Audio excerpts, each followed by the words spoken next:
All right, everything looks good. We got a green light, we got a red light on the viewership, and plenty of time. Good afternoon, I'm Agamemnon the First, and welcome to Chronicles of Earth 9. This is our show, Fan Fiction, or the Writer's Workshop. It's where we are planning to write all our fan fiction live, and it's designed to be an interactive show, although our audience is low. Imagine as it grows in size at some point, it's going to become more interactive. And so in the early days of the show, it's not necessarily interactive. I'm the one doing all the work. But the time now is 2 o'clock p.m. Eastern Daylight Saving Time. It's the 25th of June, 2019. Today is Tuesday's show. For those of you watching this on YouTube or a past broadcast, welcome. If you liked the video, please leave a comment, and subscribe if you like to know more about what's happening. If you're watching us on Twitch live or post live, might want to think about becoming a follower of the site. That way you can keep up with what we're working on. We're getting into a pretty good production schedule, I think, right now in terms of writing. Do have a Patreon account, but I imagine as we grow, as more people become aware of what we're doing or trying to do and the direction that we're moving at in the future, I think Patreon will take care of itself. In the early days, we're mainly focusing on getting the books out and getting the stories written and completed. Part of the pre-show, at least starting the last week and a half, maybe the last week, but I started playing a lot of the books during the pre-show. And one of my concerns I have, and I've been reading through a lot of the Twitch policies in terms of sexually explicit language, but I don't think a lot of it applies to what we're doing, because in terms of artistic expression, Twitch does allow for that. And in terms of nudity, our clips don't actually show any nudity in the stories, and we don't actually show nudity. And when we do the actual books in 3D, there won't be nudity in the story. How we're going to present the stories in 3D is because the story's done in both a novel in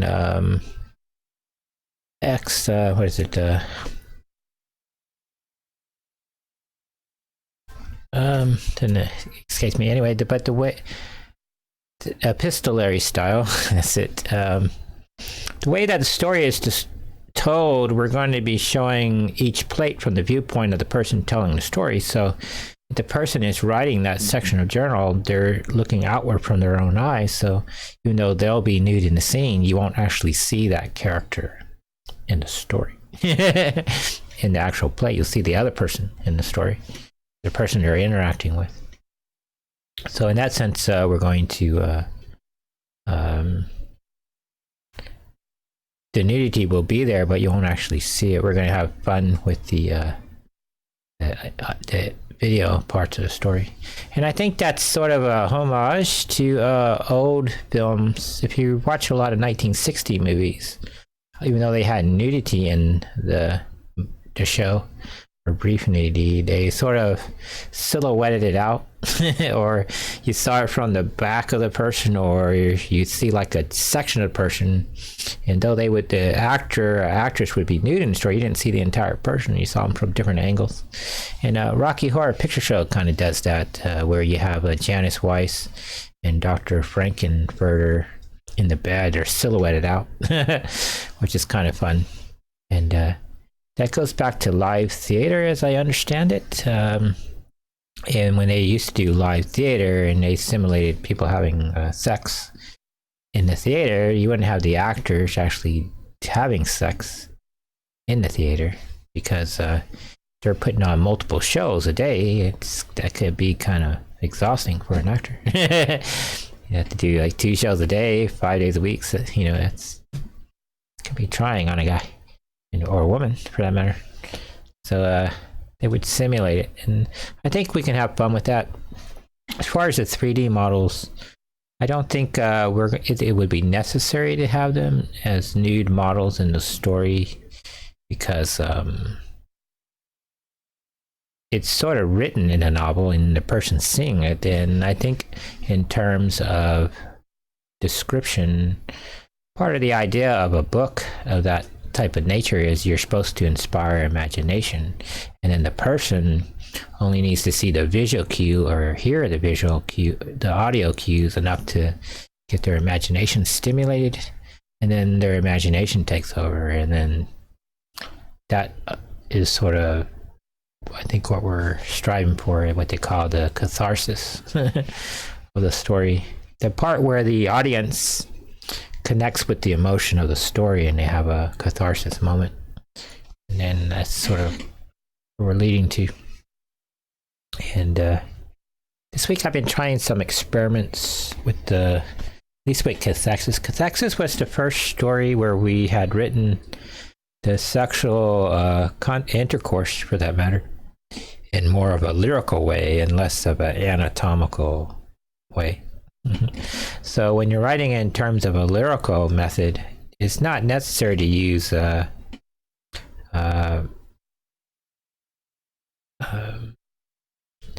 of the anatomical terms that are used for sexual organs. You can just pretty much say sexual organ. And I think most people would know what that is. So you don't have to be vulgar with it. And so I think if we do that much, I think based on what I read in the Twitch policy, I think we're okay. So we're going to try it out for a little bit, see how it goes. And I imagine at some point someone complains about it, at least we'll know the context of it. Because right now we don't really know. It's sort of out in limbo. And the only way to know is to try it.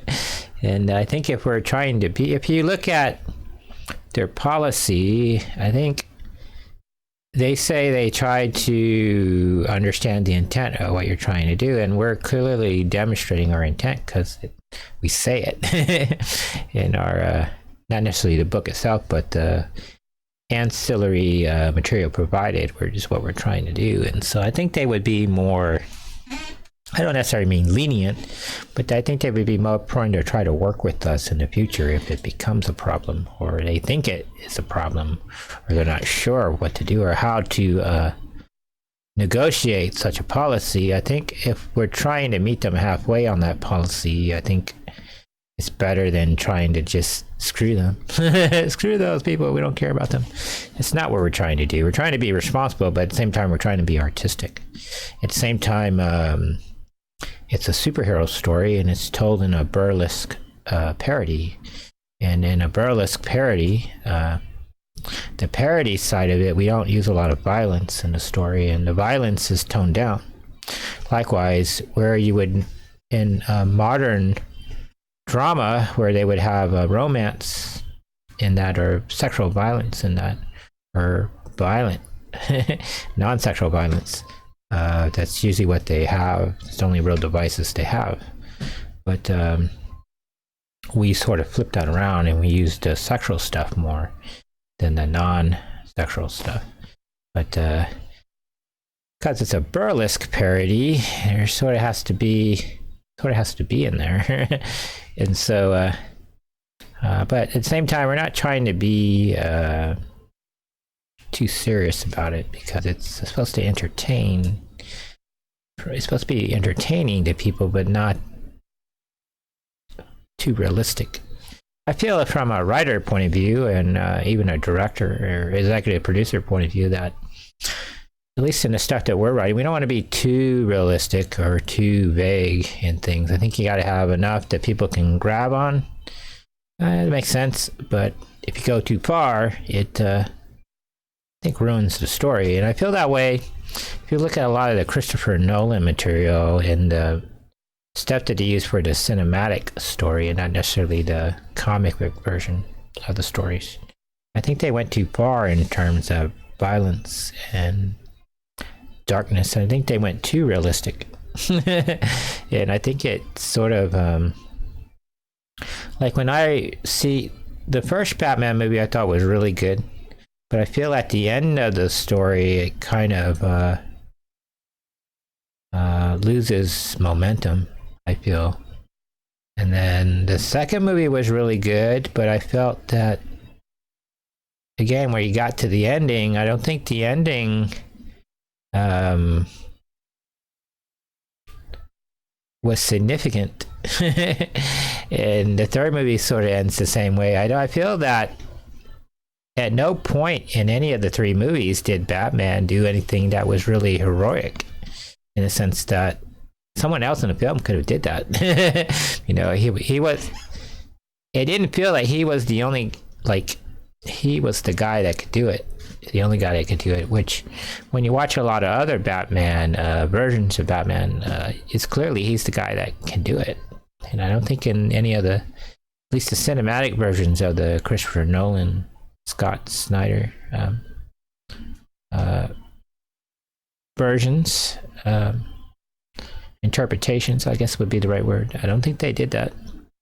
I'm not saying the movies weren't good. I'm not saying that they weren't entertaining. I felt that from a story point of view, they didn't really go far enough.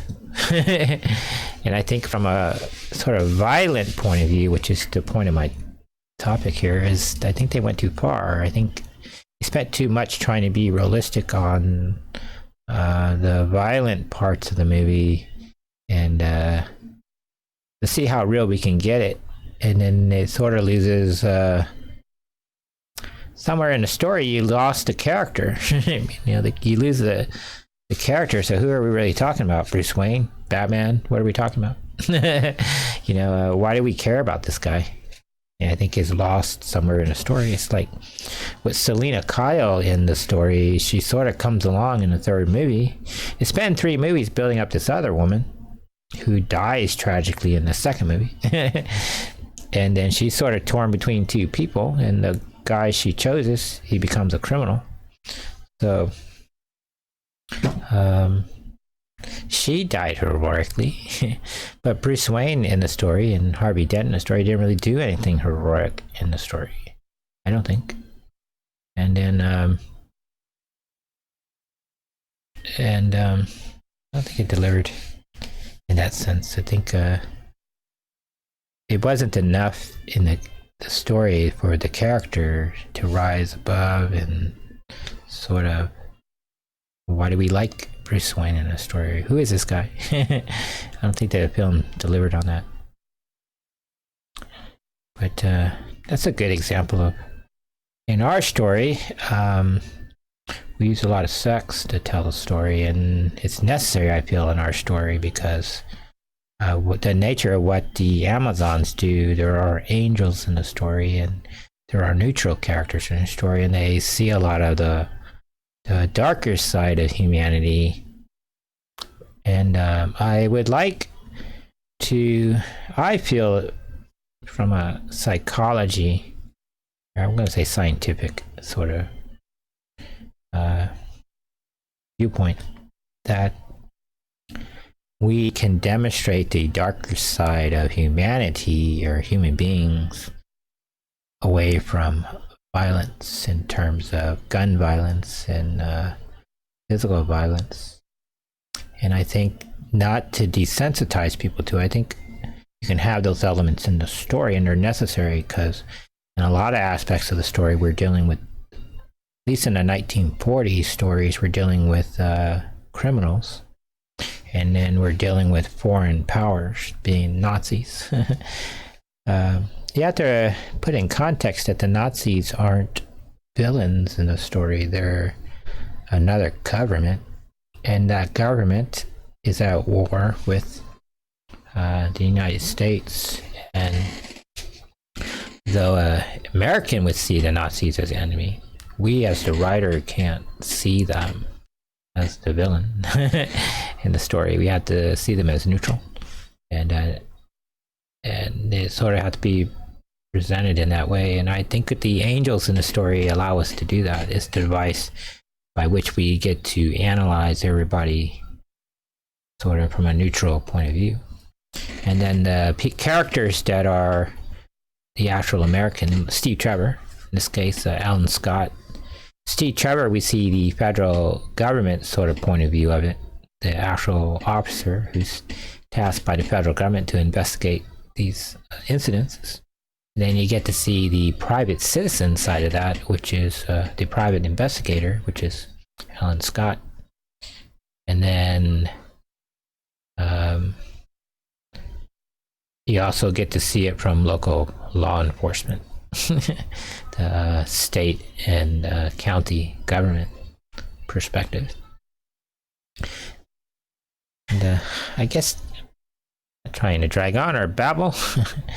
Feel that our stories in terms of complying with Twitch TOS policy, I think we're fine, even with the language that we use. Even in the first two stories, they use more explicit language, but I don't think they go over. I don't think they violate a policy, in my terms. I think they're artistic.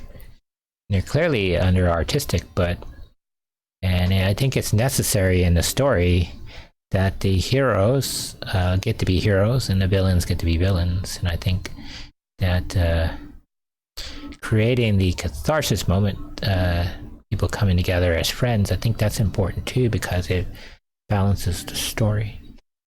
Because in the first book, you only had three real violent. There's only three real sexual scenes in the story. Two of them were violent. One was not violent. And then the first one wasn't really sexual in the terms that there wasn't any sexual intercourse. It was just two women massaging each other. But there's a sexual tone to that in that it's two people. But we needed that in the story because the very next one is a man and a woman, and you have the woman doing the sexual assault. And that was done on purpose because in the genre that we write in, a lot of fan fiction is usually done with the male assaulting the female. And so we wanted to reverse that and sort of have the female be the one doing the peril. The male, especially in this story, in a Wonder Woman story, the male is the one who's sort of the damsel in distress in the story. And with Wonder Woman, you can kind of do that. So one of the few DC characters that you can have the male character be the one in distress, and he needs to be saved. But in this case, he's captured by the enemy, and he's used and interrogated to get information about the heroine, and then the Nazis use that to capture her, actually capture her friend. And then, but in the middle of them capturing her friend, she managed to escape. And then in the end, when the heroine is captured, they underestimate her, and so she gets away. And then in the next book, we had to get the three characters together because they weren't together in the first book. So we need to get that out of the way, and we had to lead to the climax of the scene. The story was where her and Solomon Grundy battle, and so that was the main battle in the story. But had to have a battle between Alan Scott and Solomon Grundy, which sort of followed the lore, which was in the lore, Solomon Grundy defeated Alan Scott, and how he defeats him is because his ring doesn't affect plant life. And so where we struggle was how we were going to get the creature to beat Wonder Woman, and that was tough because the way we wrote the lore and the way we designed her powers, she had far more power than he did, and so we had to weaken her in a way. And two of the methods that we used is, one, she wasn't trying to kill him, she was trying to save him, and two, he was trying to kill her. So she sort of had to let herself be put in peril, and then she underestimated. She didn't realize that his body could adapt to her, and it did. And so by the plant attacking her in a way that made her docile for sexual intercourse, that was one of the ways you could weaken her. In this case, the sexual intercourse became the weakness, and that's how she's captured. However, it's flipped around because her being the spirit of life, spirit tree of life, Holy Spirit. The creature didn't know that. So her life essence absorbs him. And in turn, that's how she's free and he's freed. And the heroine sort of stumbles on the idea that she can resurrect people, which she doesn't know she can do.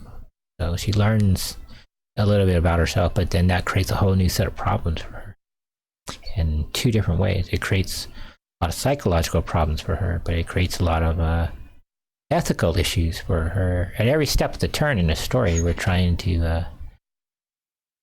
the Angelico characters are struggling with ethics. How far can they go? What do they do? And everything is profound for them. So, well, enough babbling. Let's get on. Their story. Part of today, tomorrow, and Thursday, we don't normally stream on Tuesdays, Wednesdays, and Thursdays in the afternoon with the writing show, but it's supposed to rain today and it hasn't started yet. But then when the 10-day forecast was last week, Tuesday, Wednesday, and Thursday were supposed to be like pouring buckets and thunderstorm, but it has yet to happen. And if it doesn't rain on Thursday, I'm going to go to work. Because the job I do, I can go in at any time I want. So, but I don't normally go in when it rains because all the jobs slow down, and they don't normally send people in the field. The jobs slow down. However, I normally work out of the house on Thursday, so the weather's not bad, then I'll be doing that on Thursday. But I wanted to try to have some surprise stream today, and I really wanted to work on some stories, but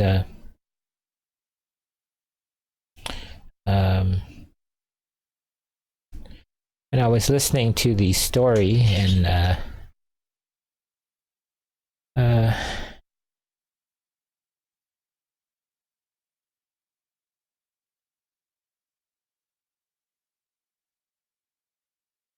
the pre-show. I was kind of into it, so I kind of want to continue that. So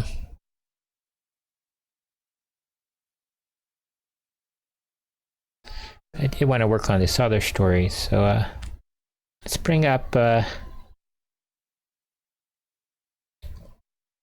jump in the story of Diana, and we'll just go through it. Can't hurt. It's my show. I can do whatever I want. So make it bigger so everybody can see it.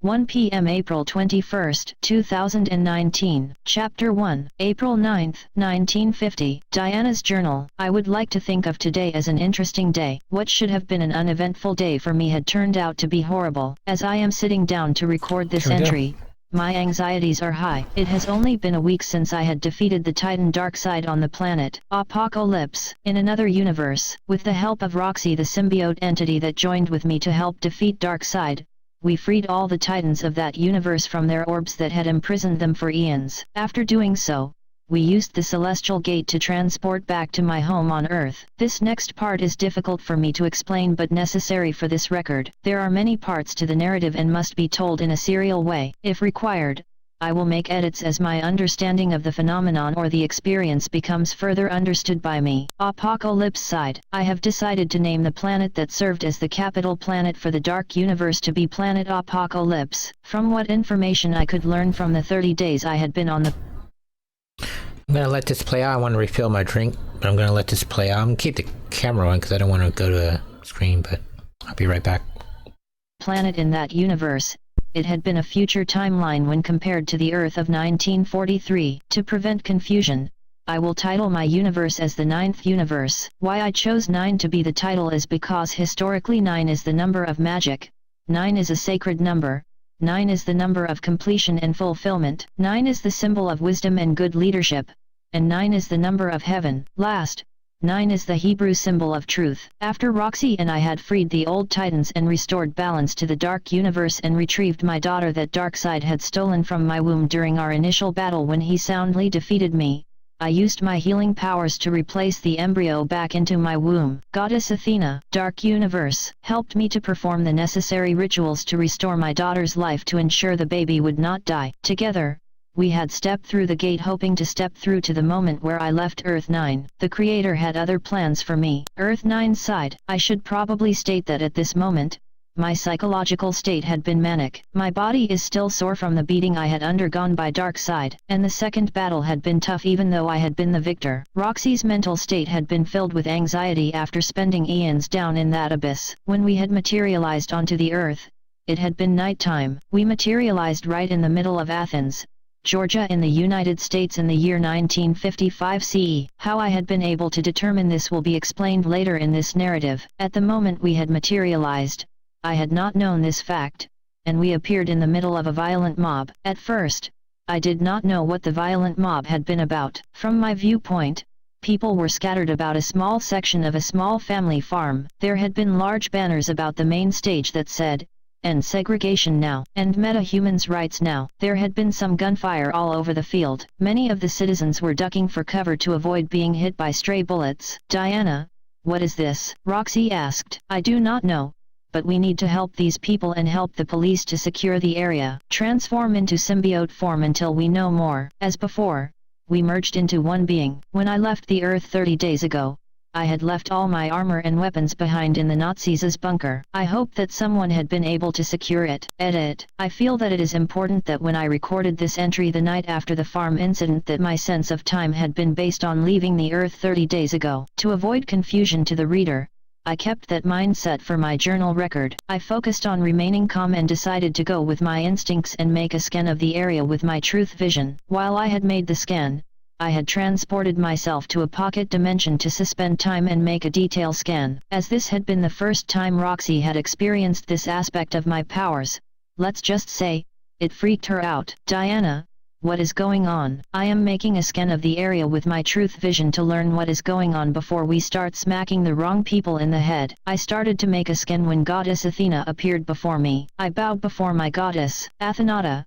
I am so happy to see you." She gave me an incredible embrace. Keep in mind that I did not know it had been 5 years since Goddess Athena had seen me. I felt kind of weird that Athena would hug me in such a way. She had never done so before in these types of meetings. "Athena, what is going on?" I am not sure where to start, Athenata, but the short version of the story is that the world thinks that you have been dead for the past 5 years. The Allies won the war against the Axis powers in 1945. The United States is at war with the Communist forces of North Korea, and you have materialized in the middle of a political dispute between citizens about the treatment of black citizens and meta-human citizens in the United States. The newspapers call it segregation. I think in the midst of my shock that my coping mechanism had been to go straight to sarcasm. "No, my goddess, I mean, what is happening here in the field?" Goddess Athena looked at me with her silvery eyes and just gave me a hug. My heart really started to flutter because Athena gave me a hug that said, "I am sorry to be the one to tell you this, but I apologize, Athenata. If you ever had faith in me, daughter,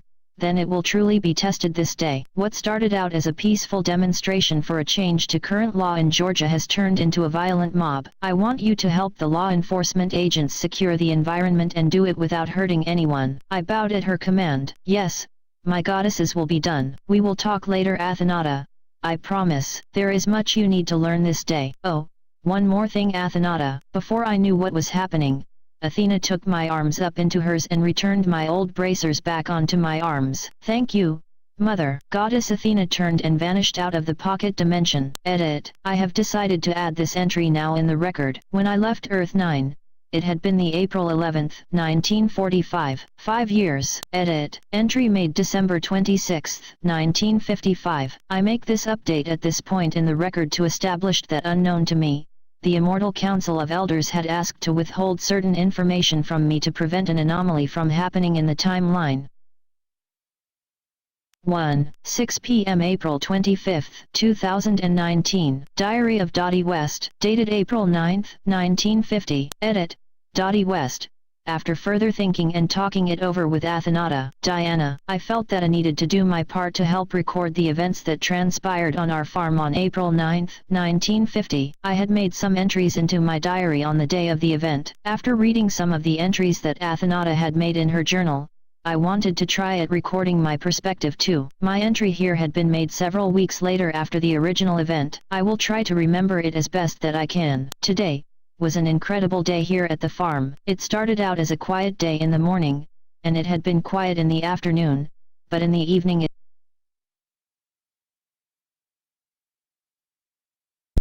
need to update the signage. Let me do that first before I get further in, so when people jump in, they'll know what we're talking about. So,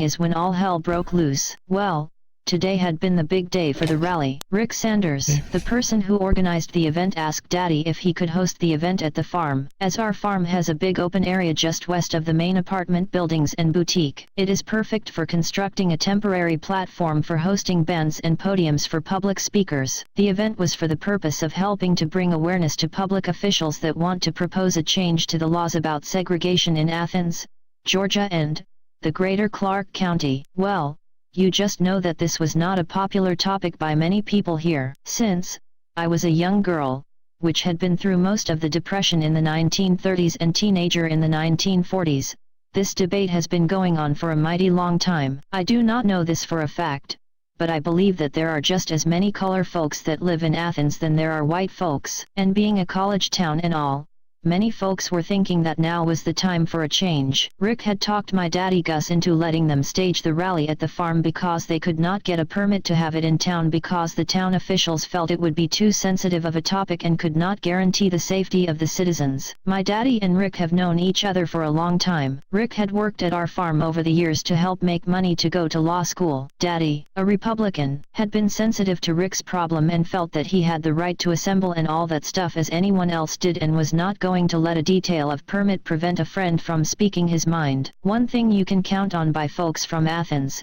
GA, is they do speak their minds. My mother, maybe Eileen, always called this hollering. I should mention that she has been deceased for 5 years now.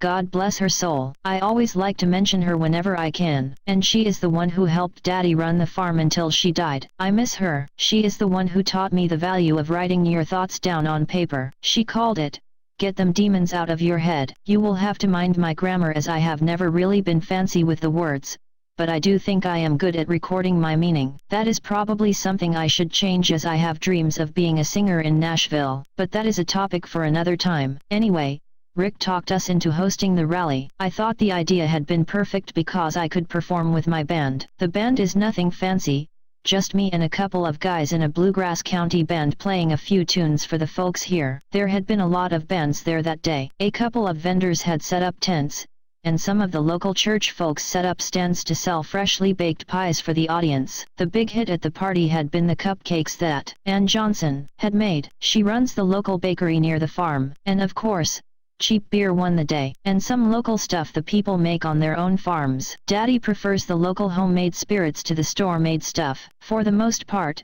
the day had been peaceful. Well, I guess that the booze and hot spring day had set the conditions for the folks because while I had been on stage singing my heart out and strumming my banjo, all heck hit the fan. I don't know how it started or why. I think it was just some young folks being stupid, but anyway, people started fighting. I just stayed on stage and kept playing my banjo with the boys. Next thing I know, gunshots started ringing all over the place. I had ducked for cover as well as all the guys had done. I am not saying we were cowards, but I had rather be alive than lying dead on the ground. I looked around and saw a terrible thing and people were fighting everywhere. I prayed to God to get us through this, and that is when I turned my head and saw the strangest thing ever. At first, I didn't know what to make of it. I saw a white streak of light come all the way down from the sky, like a falling star from heaven. It landed over by the trees along the north side of the field going back to the farmhouse along the road. Out of the light came this woman. She had been surrounded by bright white light. She had wings of an angel that came off her backside. Her face had dark black stains. I am not sure if they are stains,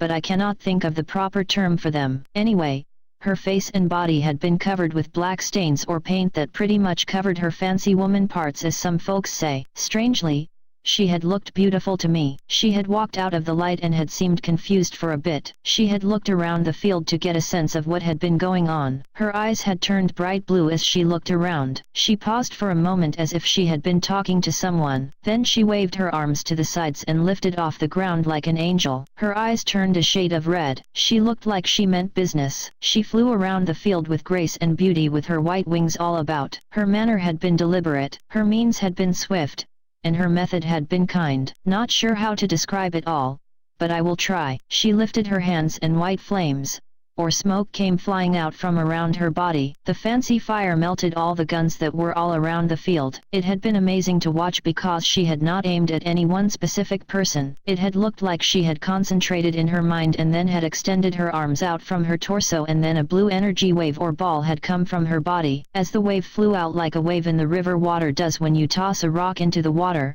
the blue wave did that too. All the guns had melted and had ceased to work. All the crowd of people gathered around had the look of awe on their faces as I looked around the field. The sheriff, the band, the concessions folks, and my daddy. I turned my head and saw my dad had been in a scrap with a few folks. At first, he had been holding his own, and then a couple of more guys ran there to subdue him. I had been very afraid for him. I shouted out, "Daddy!" The woman had flown over to where he had been, and her eyes changed to a brighter shade of red, and she started smacking all those guys around. She had used her feet, her arms, and her fists and had made short work of them folks. As she had helped my father off the ground, her eyes turned a pretty shade of green. She had examined his arm with her hands and eyes, and then what looked like green vapor came out of her hands and seemed to heal all his injuries. Then, some of the guys that had been leading the violence tried to fight with her, but she just knocked them out one at a time. The sheriff had been in a scrap and the crowd had seemed to overwhelm him. I was concerned for his safety. She flew over there like a demon child and smacked those boys all around, and it seemed that as her eyes changed a deeper red,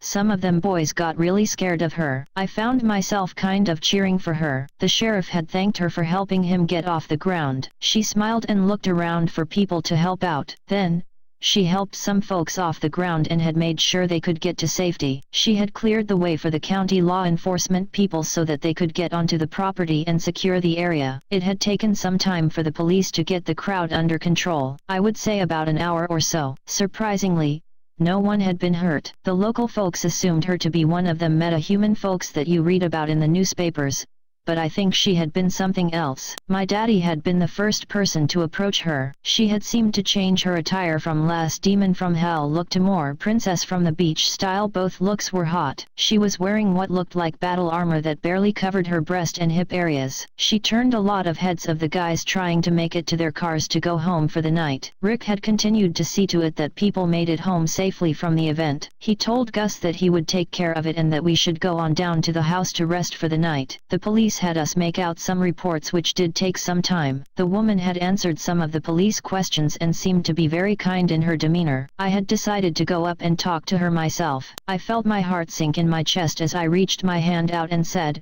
"Hi, I'm Dottie West.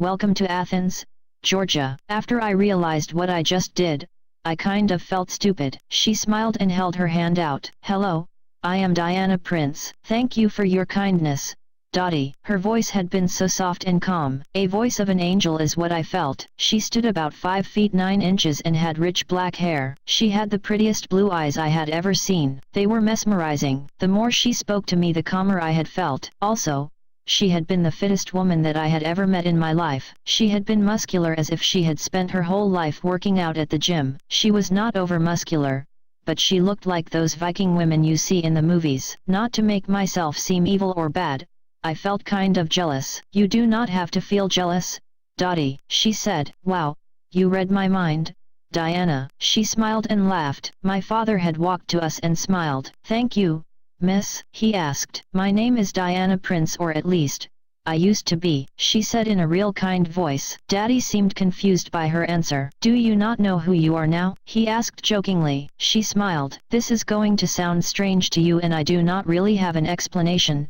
but only 30 days ago, I had been in the south of France fighting a Nazi fort along the Swiss Alps and now, I have been informed that it is 5 years later, she said rather kindly. My father seemed to not know how to respond to that and offered his hand in kind. Look, Diana, you really did us a big favor tonight by showing up when you did. My daughter, Dottie here has kind of told me how you arrived. A streak of light from heaven is how she described it. I saw what you did to help the people, the police, and Dottie back there. I cannot explain it either, but I do not think you are lying to us. Weirdly, I feel that I can trust you. Come on down to the house with us and we can talk it over with some coffee, he said. Thank you. My name is Stephen Gustafson West, but people call me Gus for short. We own the small cotton farm you have stumbled upon. Daddy opened the door to the pickup truck and offered a hand for the lady so she could enter the truck. Don't worry, Diana.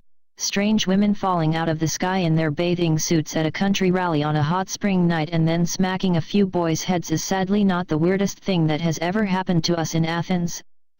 Gus said jokingly. She smiled and took a seat in the truck and I sat next to her. She smelled wonderful. Her body had been warm as I sat next to it in the truck. It only took a few minutes to drive down to the farmhouse that sat pretty much in the center of the farm. Our farm is only a small 300-acre lot. We have a small barn for horses and small animals to grow simple foods on the farm. They are nothing fancy, but they help get us by in slow economic times. Well, Daddy parked the truck and all of us jumped out of the truck. Our dog Bo had come running out of the house and met us all at the front porch. Bo seemed to take a liking to Diana as she made her way to the steps leading onto the porch. She knelt over and ran her hands along Bo's head and backside. I could kind of tell at that moment that Diana had been something special because Bo never really took to strangers that kindly before. However, the dog just rolled over and acted as if he had known her all his life. Hello, Bo, Diana said. Daddy had opened the door so Diana could step into the house. Make yourself comfortable, Diana. There is a spare bedroom over there just left of the bathroom. That can be your room. Diana had walked into the house and looked around. Gus had put his things away and had walked over to the kitchen area from the living room. Diana just sat on the couch. She looked so relieved when she had sat on the couch. You would think she had not seen a sofa in a long time. I have not sat on a couch in almost 6 months. This is so wonderful. Once our unit had hit the beach at Normandy the night before the invasion, we had been on the move the entire way to the Alps along the southern border of France and Switzerland, she said. My dad had looked concerned. You know, Diana, based on the little you have told us thus far, when you add 5 years to your timeline, you have not had a seat since June 1944, Gus said. Diana looked sad. How do you know you had been gone away for 5 years, Diana? I asked. Goddess Athena told me just before I subdued all the people in the park there, she replied. Gus and I had looked at each other. Do you mind if I undress? I need to let Roxy out so we can rest before we can shower, she asked. Who is Roxy? Gus had asked. Roxy is the symbiote life form that helped me get back to Earth from Apocalypse, Diana said. Then, if we had not experienced strange up to this moment, then it became stranger. Without knowing the proper words to use for such an experience, high school English class had never really prepared me to describe a semi-corporeal spirit separating from a woman that had just fallen out of the sky. Diana had stood up from the couch and from out of her body came what had looked like a ghost. It had looked like the form of a woman. Diana had smiled at Gus and I and said, "Meet Roxy." "Hello, Roxy," Gus said as politely as he could but with a bit of reluctance. It was not like Gus was afraid or surprised. He just looked like he did not know the proper behavior had been to use for such an occasion. "Hello, Gus and Dottie," the spirit said in a soft and kind voice. The voice had been a woman's voice and kind of young sounding. Gus and I looked at each other and kind of laughed. "Well, pleased to meet you, Roxy. Make yourself comfortable," Gus said as he stuck his hand out. Roxy held her hand out, or what I think was the equivalent of a hand, and touched my father. "Thank you, Gus. You are very polite. I would have thought that you would be freaking out by now," she said jokingly. My dad and I laughed as we turned and looked at each other again. "Oh, I am freaking out. I have just learned how to do it quietly in my old age," he said joking back. "Perhaps I ought to get the coffee brewing while you go shower, Diana. Then we can have that talk," I said. Diana looked down at her body kind of sad like. "What is wrong, Diana? I asked. I am afraid. I do not have anything to wear. All my things are in Washington, D.C. at my apartment, she said. Well, you can go look in my closet, Diana. All my wife's things are still there. I do not think she would mind if you help yourself to them, he said. I looked at Gus with concern. Daddy, you kept all those clothes around for the last 5 years? I asked. Gus kind of looked a little sad for a moment, then he pulled himself together. Well, yes, it's been 5 years since my wife, maybe Eileen, had passed away. Since we had separate closets, I never had the heart to get rid of it, he said. Diana had looked like she did not want to be disrespectful. Are you sure, Gus? I can acquire other clothes if necessary, she said as politely and with understanding as a person could. Yes, I am sure, Diana. Maybe Eileen would be the first to help you out, and it is not like I can wear any of them clothes. Help yourself to whatever you need. After that, Diana turned and went to go shower, and Gus, Roxy, and I went to the kitchen to make some coffee. A short time later, around a half hour in time, Diana had come out from the bedroom. She wore a pair of jeans and a tank top. Her hair had been all about as she let it air dry about her shoulders. The rest of us had been drinking our coffee and eating the cupcakes that Anne had left us. Those look very good. Are they chocolate? Diana asked. I smiled and said, yes, they are, Diana. Anne Johnson came by while you were in the shower and dropped these off for us. She said that she made a great deal of money tonight despite the crowd getting all out of control at the end. Diana poured herself a cup of coffee and added some sugar and some milk to her coffee. Then, she proceeded to eat the cupcake. Her eyes had closed in delight as her mouth had sank onto the cupcake. These are fantastic. I have not had any food or chocolate in over 30 days. Wait. I mean 1,855 days. And even then, they were Army K rations, she said. K rations? No wonder you are taking to those cupcakes like a hungry kitten, Gus said jokingly. I cannot wait to get home to Themyscira to see my mom and sisters, Steve, Etta, Walter, and Paris. Diana said. Is Themyscira your home, Diana? Gus asked. Yes. It is my home when I am away from the mortal realm. My home on mortal Earth is in Washington, D.C. and Gotham County, Maryland, she said. Diana had paused for a moment trying to collect her thoughts. I guess that now is a good time to fill you two in on the last 30 days, she said. Well, it had been the April 9, 1945. Our unit had been ordered to gather intelligence for the main army unit. My unit had been made up of a special forces unit with Amazons, metahumans, and Argus operatives. My commander Colonel Steve Trevor and I had devised a plan to gather advance intelligence on the Nazi forts up along the mountains. There had been a bad snowstorm the nights before the battle had begun, and the French artillery units were not strong enough to take out key enemy strongholds without precise information on the enemy positions. I had decided to hike up the mountainside to send back information via my telepathy to my sisters back at the main HQ. Steve had felt that sending me alone would be a bad idea. We had no knowledge of the enemy units in the garrison, and I thought that it would be no problem for me to go alone. I would simply go in and get the information we needed and report back. I had gathered my things and then set out to ascend the Swiss Alps. I had used my combat armor and holographic wings to ascend to the top of the mountain. With the snowstorm and my invisibility, I could enter the lair undetectable. For the most part, everything had gone according to plan. I had sighted all the main buildings, armor units, enemy gun mounts, and relayed the information back to HQ. I had been walking back along the ridge when I came across this lone bunker. From my brief scan of the bunker, it had been lined with silver paint. Because it had been lined with silver, my telepathy could not see inside the building. I thought that this had been strange and decided to investigate. As I descended into the bunker, I had been met by a Nazi patrol that were positioned at the inside of the entrance. A melee broke out and I had managed to subdue most of the guards when everything had gone dark. When I had awakened some time later, I had found myself strung up by a chain that bound my arms and my bracelets. My armor had been stripped away from my body and the guards had been searching my body for contraband. It had not been pleasant. In the room had been a device that the Nazi had been trying to build. I had immediately realized that they were building a teleporter, as well as they could have built one with such crude resources. They had my body hooked up to the device and were trying to use me to power the device. Apparently,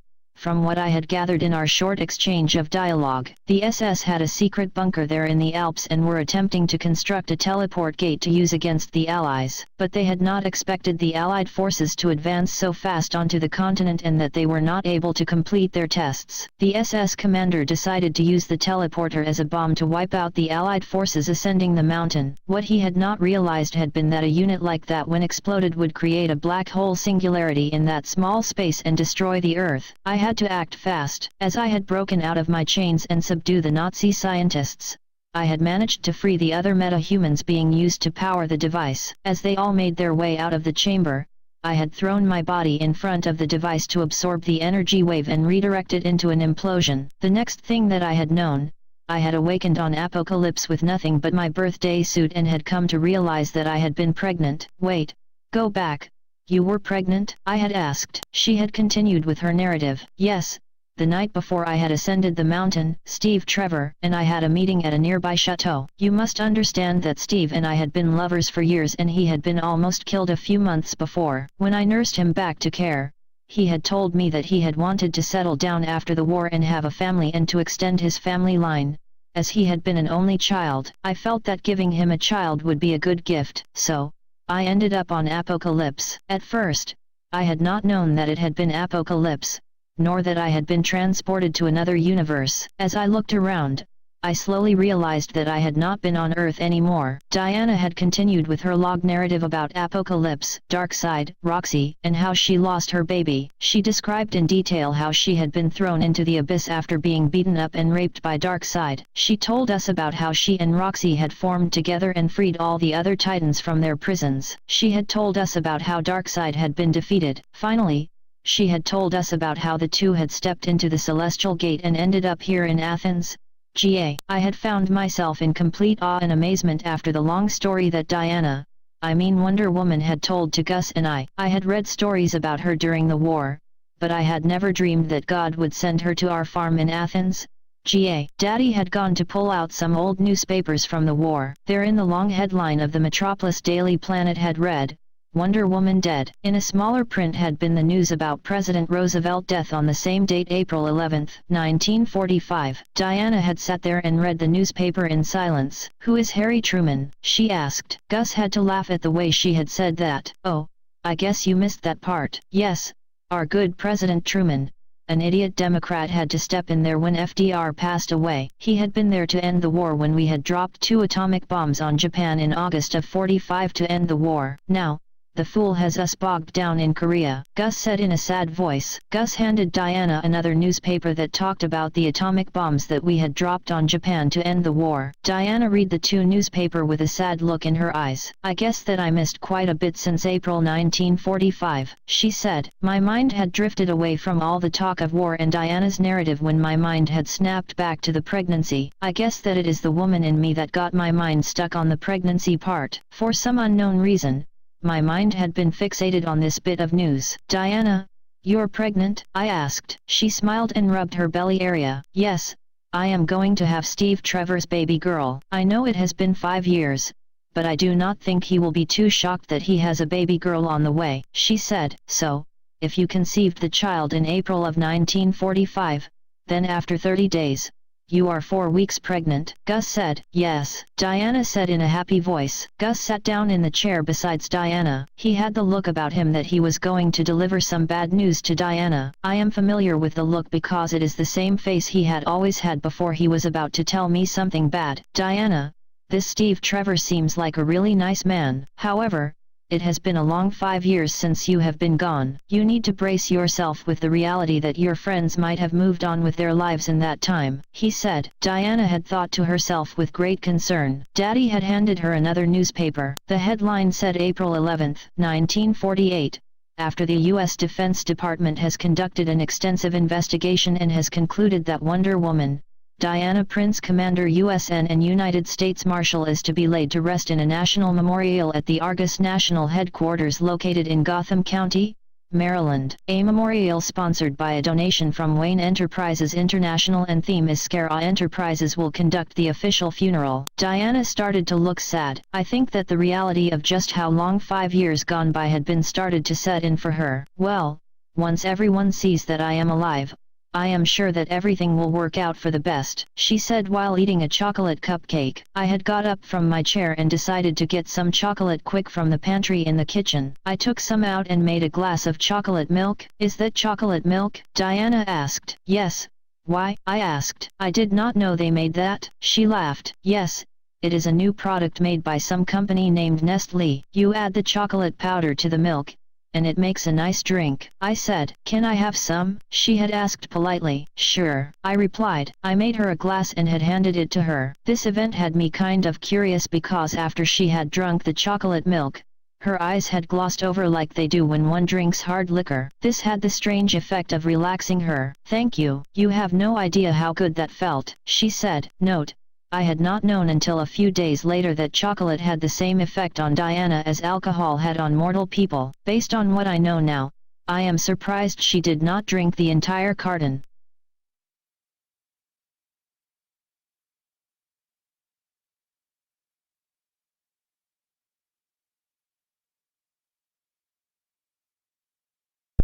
I like that last bit with Dottie. It's funny. I didn't drink the entire cart.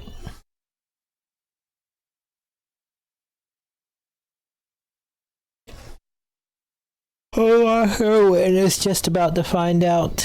Life is deeper.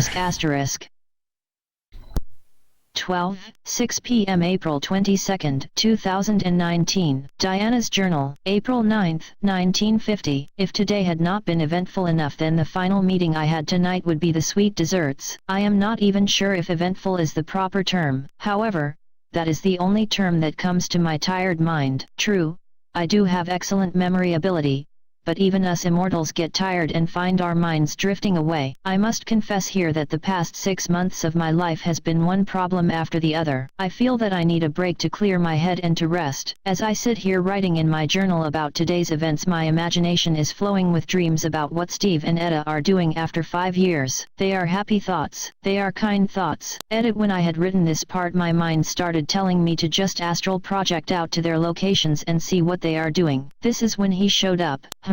I wonder if I should just project out and have a look. Before you do that, darling, perhaps we should have a talk first, a voice said from behind me. I turned and there was a man standing there. He had been light-skinned with an old complexion. White skin with an old complexion is what you should write to describe me, the man said. I suppose that I should have been frightened or scared with a strange man standing in my room that I had borrowed for the night from Dottie and Gus, that no one knew that I had been staying for the night. But I guessed that having survived an implosion that saved an entire planet from certain destruction and then transported to another universe with nothing but my birthday suit to show forth, and pregnant, and then beaten up and raped, and then tossed down into an abyss to be eaten by a bodiless entity after your embryo had been snatched out of your body, then only to fight another battle with the same jerk that results in all the Titans being freed from their prisons, then to find out after that you have been dead for 5 years to everyone you love and adore. I would say a somewhat attractive old man standing next to you looking over your shoulder while you are writing a personal journal is not creepy at all. Thank you,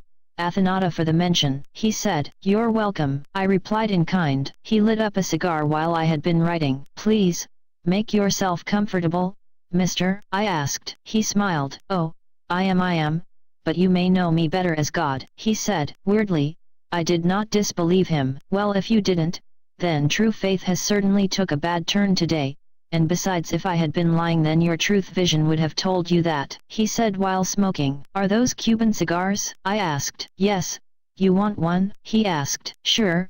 Why not? I replied. I took the cigar and he lit it for me. The cigar felt good as I savored the initial flavor from the smoke. Thank you, I said. Thank you, he said. For what? I replied. For tossing your body into that teleporter and not letting the people of the earth not to be wiped out, and for helping the neighbors in the other universe. Oh, you may want to stock up on Cuban cigars in the next 10 years. Thank you.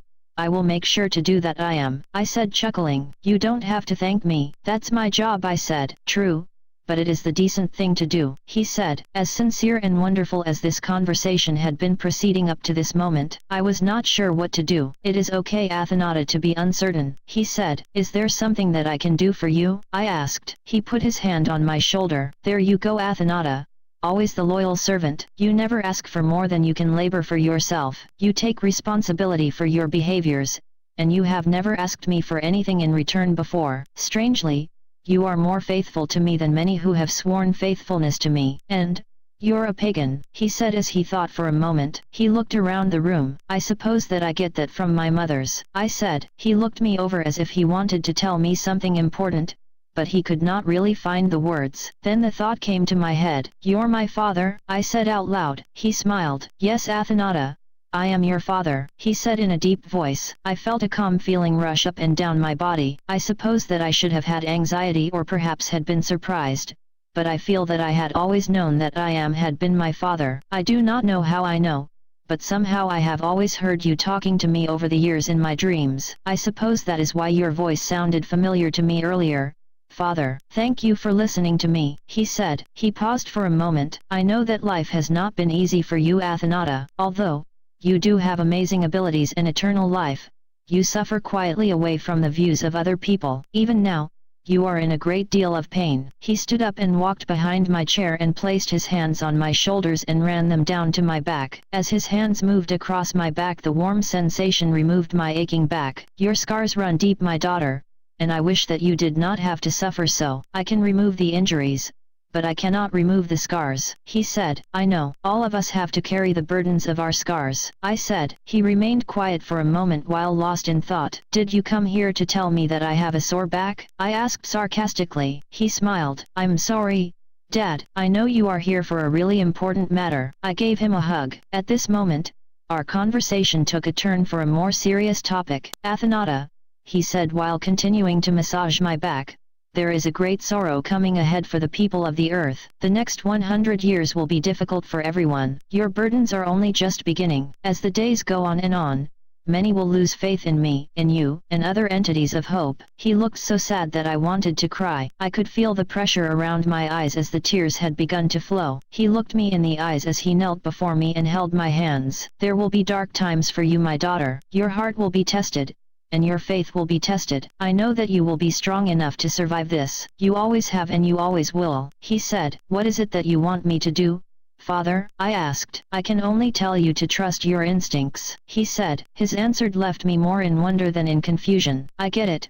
You do not want to prejudice my mind or alter what decisions I will make at some future moment. He smiled. Talking with you is always so much easier than other people, he said. I smiled. I need to say this to you, Athenata, but I do not know the right words to use. Forgive me if I get lost in thought. I took his hands in mine. Sure, Daddy, I have watched you for a long time from afar. There were times when you could have decided to take for yourself, but you didn't. Not many people would have done the same, which includes many titans, including your mother Athena. On your nightly escapades to handle charges on some wickedly horrible people, you had stayed true. There have been many times when you could have seized power for yourself, but you did not. You lived through the time of Alexander, the time of Caesar, the Roman Empire, the American Revolution, and the French Revolution, and the Third Reich. At your fingertips only a few days ago, you held the power and fate of 2 universes in your hands. Yet you did not keep that power for yourself. You could have altered reality for yourself, but you did not. You accepted the responsibility for your actions. The thought of self-gain never entered your psyche. As went on with his dialogue, I started getting the sensation that I was not going to like where this conversation was leading to. He took my hands up to comfort me. He pressed his hand on my heart. If you choose to go visit your friends, then know that you may be tempted to use your powers to alter the future. Do not fall to temptation or all is doomed for your people and your planet. This last statement really horrified me. I stood up in confusion. What are you saying? Why would I want to change the future? What aren't you telling me? I yelled. He took me up in his arms. The more he tried to comfort me, the more my heart fluttered. I felt a panic attack coming on. I cannot tell you, my daughter. You need to experience the reality for yourself. Your free will prevents me from interfering in your actions, he said. As the conversation continued, I felt 2 sharp pains in my kidneys. I keeled over in pain. My heart raced within my body. I started to get dizzy. This cannot be the way it ends. Not this time. Not this way again, I said as the images of the true reality flashed through my heads. I yelled, for all to be as it should be, my daughter, you must let Steve Trevor go, he said with tears in his eyes. The words passed through my body very slowly. I fell to my knees. Why? I asked. He placed his hand on my shoulder. Wasn't Bruce enough?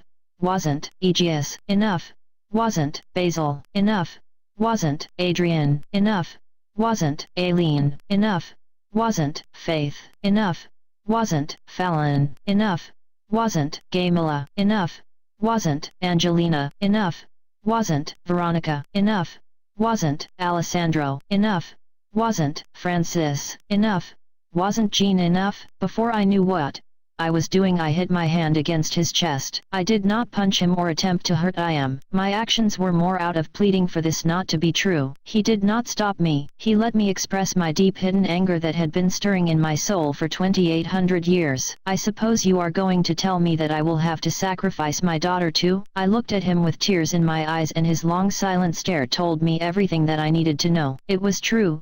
At some point in the near future, my unborn child would not live out her adult life. I don't know how it happened, but I found myself on the floor. I could not find the strength to stand, and then in my anger I cried out, I am denied the people I love in life, and I am denied the people I love in death. He took my arms in his hand and pulled me up and put his arms next to me. Why is that, Athenata? He asked. I cannot die and cannot go to heaven or the Elysian fields. They are forever lost to me. I cried quietly to myself. Oh, I was not aware of that fact. He said, I will have to talk to my people. He said, I would like to have said that those words brought me some comfort, but they did not. And with those last words, he left me there crying on the floor. I do not know how long I laid there crying on the floor. I had been so enraged that it triggered a migraine in my head. At some point my mind quieted down and I passed out. The next thing that I knew, Roxy and Dottie were talking to me. They had been asking me if I was okay. Apparently, God had created a pocket dimension for our conversation. Although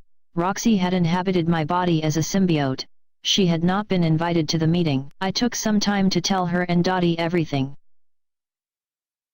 3 p.m. April 29, 2019, April 9, 1950. Diary of Dottie West. After we had finished eating the cupcakes and had cleared out all the cupcakes that Anne had dropped off for the family, we all had retired to our rooms. Gus had gone to his room, Diana and Roxy had gone to their room, and I had gone to mine. How can I write this as politely as I can? I think it is kind of funny and accidental on my part, but I need to write it down to help me learn to cope with some of the behaviors that Diana and Roxy had used while at the house. Again, I am writing this section some weeks later after the events. Let's just say that Diana, who is an Amazon woman, as I understand it, had a tendency to demonstrate that she was not a bashful person when it came to putting the ladies out there while relaxing in her room. Now, I myself am a woman of contemporary times. I have seen plenty of breasts and thought that I had been quite comfortable seeing them. However, Diana had a tendency to walk around her room in full nude. This behavior had shocked me because I had never seen it before. In the early weeks that she had stayed with us, many of the male farm hands that would show up every morning for work had a tendency to peek into her bedroom while she had been changing after a shower or a bath. However,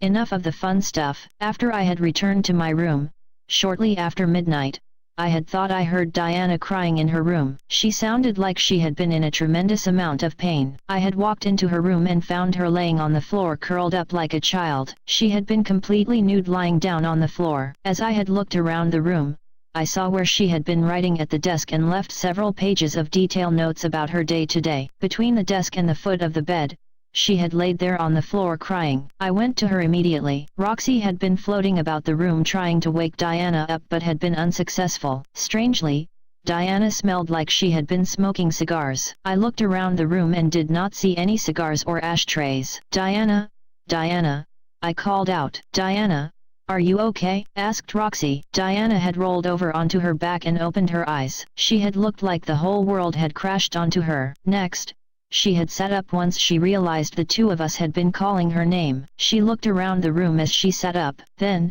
she told us about what had just happened to her. She had relayed this heartbreaking story about how she had been in her room writing out her journal when God had come to her and told her that she would have to give up Steve Trevor for the fate of the world. And she told us how when talking to God, she had learned the exact moment in time that her unborn daughter would die. She told us that God did not tell her directly about this information. She had reached into his mind and her truth vision had told her this reality. Roxy and I just sat there holding on to Diana for as long as we could. I did not know what to say. Diana did not appear to me to be mad, angry, or filled with hate towards God. She had been really sad, which had been pretty understandable to me. I had been at a loss as to what to do to comfort her. Then, Diana stood up and became very motivated to go to her friends and find out the truth. She walked out of the room with Roxy. I will be back in the morning, Dottie. There is something I need to do. Roxy, let's form up, she said. And with that, the two transformed back into their symbiote form and flew off to Maryland. I had looked around the living room and said to myself,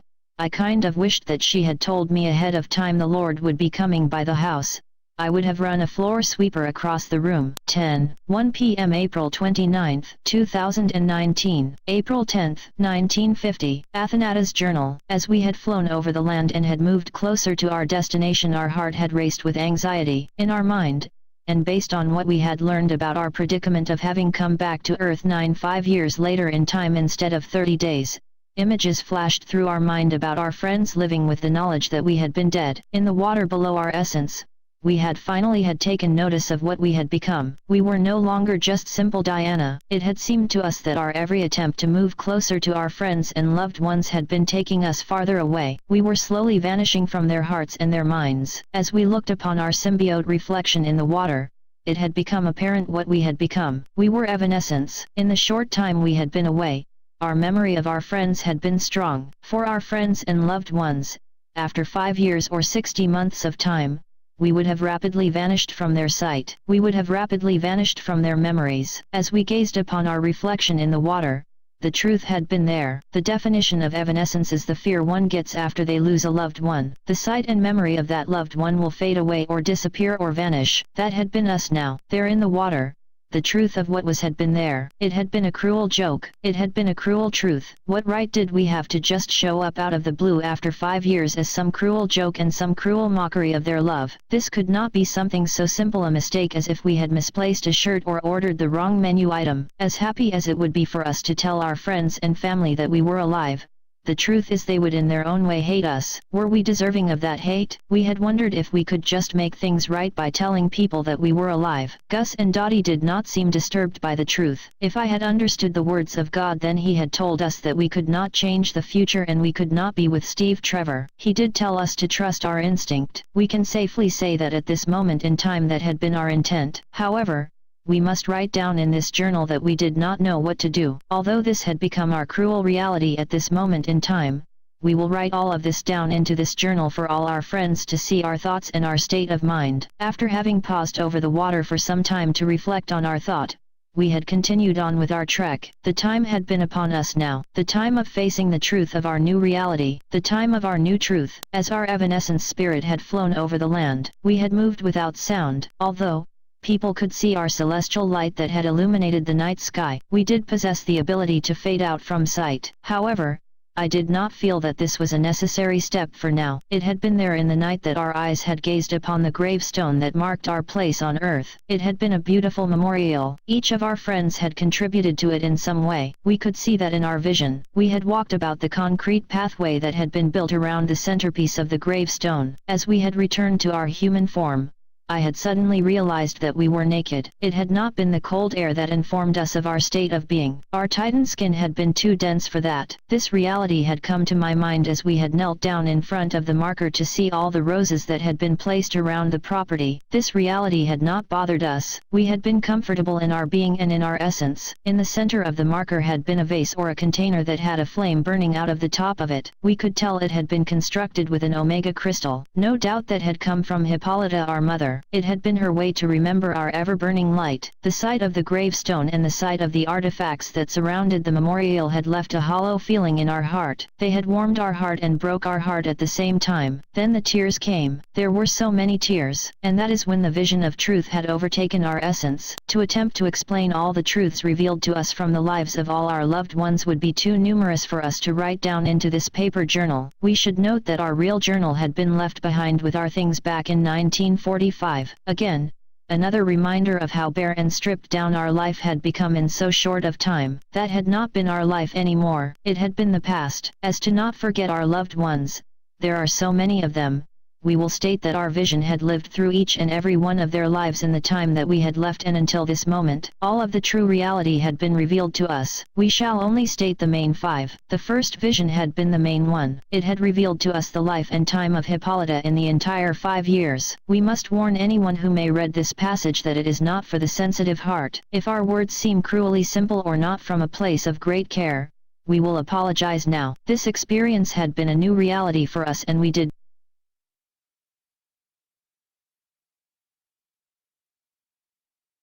not know the correct words to describe all of these events in their proper context. This had been the cruelest of all realities and mistake. Mother had blamed herself for our death. She had taken our passing away in a hard way. For 1460 days, she cried herself to sleep. For 1460 days, she had filled her mind with hard liquor to make the pain go away. For 1460 days, the pain did not subside. Mother did carry out her duties to the country of Themyscira. She did continue to work in the mortal realm. She found solace in work. While helping Elizabeth Wayne, the two founded a company together, Themyscira Enterprise, to act as a buffer between the two realms. She had dedicated the company to us, her daughter. The two women found comfort in each other. With the exception of her son from her mortal life 3,500 years ago, Mother had never had mortal children as I had. All her children had been immortal and still alive. Death had been new for her. Death had left her heart in a place of loneliness. Elizabeth Wayne had known the cruelty of death as I had known. The pain never went away. That haunting feeling of loneliness that you are powerless to change. It would never go away. It would never leave you alone. For the rest of your life, all kinds of things would be reminders of that lost. Small things and large things. We can say that small things always left a bigger impact. No matter how much healing you could receive, you were forever broken inside. For 1460 days, Mother had struggled with the cruelty that she did not want to face. She would have to let me go. At the memorial, as she said the words, she had collapsed as the words had passed her lips. There it had been, the new reality of her life, the new truth. Mother had to pass on the title of Wonder Woman to Donna. For 1460 days, Donna had dreaded the moment. For 1460 days, there had been no Wonder Woman. Donna had to fill a void that had been placed there when we had gone away. For centuries, Donna had secretly craved the title, but the reality of the title had been a different reality than from her dream. We cannot go into all the details of every charge she had met in the 1460 days. We can only state that it had been difficult. If these realities had not been difficult to live, then the next two would prove the most painful to witness. The cruel technology of paper and pen journaling provides that we must record one before the other, but each of them was equal in weight. We should note here, in the event that we have misstated or have failed to state, that these were not just simple visual events. In our connection with our loved ones, family, and friends, we had lived all of their lives at that time. There had not been a true experience that they had lived, and they had known that we did not taste, touch, smell, hear, or see. All their thoughts and all their dreams had been revealed to us. All their secrets. Before we can go on with the last two visions for Steve Trevor and Etta Candy, it must be stated now, although it is not as important as the pain brought on to our loved ones by our sudden death, it does have weight. For 1460 days, our family had to deal with the cruel reality of settling our estate. We had witnessed all our homes, all our material wealth that had been accumulated over 2,800 years had to be sold off. It can be safely stated here that watching trillions of dollars of your wealth being dispensed with had been hard to bear. We had chosen the term dollars because we had to pick a currency. There had been so many currencies to choose from. That had been the most recent and the most relevant form of monetization that we could think of to write. It should be noted that trillion would be a gross underestimate of how much wealth that had been. The vast majority of wealth had been dispensed to a variety of charities all over the world. All of these things had come from the known pools of wealth that I had amassed, but they were not the totality or my estate. Sadly, we immortals have to plan for the day that our life will need to be liquidated on short notice and start a new reality. The necessity of storing wealth all over the planet for safekeeping had been our normal pattern of behavior. Hippolyta had taken the necessary and sufficient wealth from our estate and used that to fund Theme Iskara enterprise. Working there every day brought her happiness. It had brought her joy of life. We should note that our heart had been breaking into pieces as these truths had been revealed to us. Our feelings had cycled through joy, love, excitement, numbness, pain, lots of pain, abandonment, fear, hate, anger, loss. If there had been a method to stop the tears from coming, then we could not find the way. Etta Candy had felt all those things too. Only for her, it had been 1,460 days. She had been lost. Though she continued her studies in college and had graduated from Holiday College and eventually on to law school,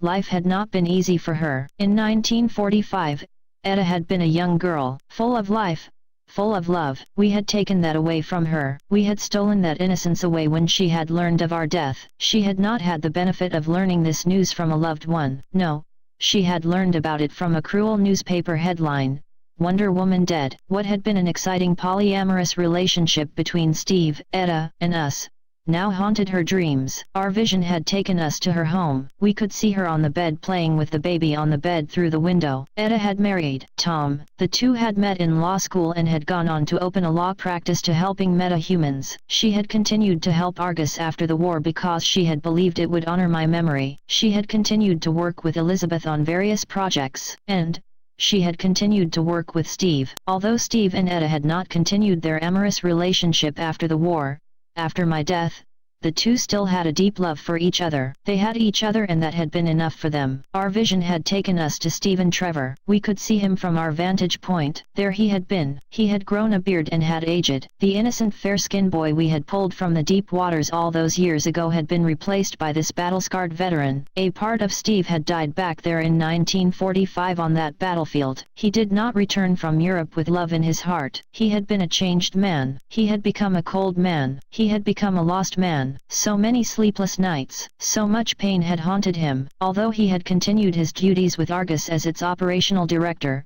he had buried his pain deep inside. For the first few months, he had not allowed any female agents out into the field. It had not been that he did not believe in their skills.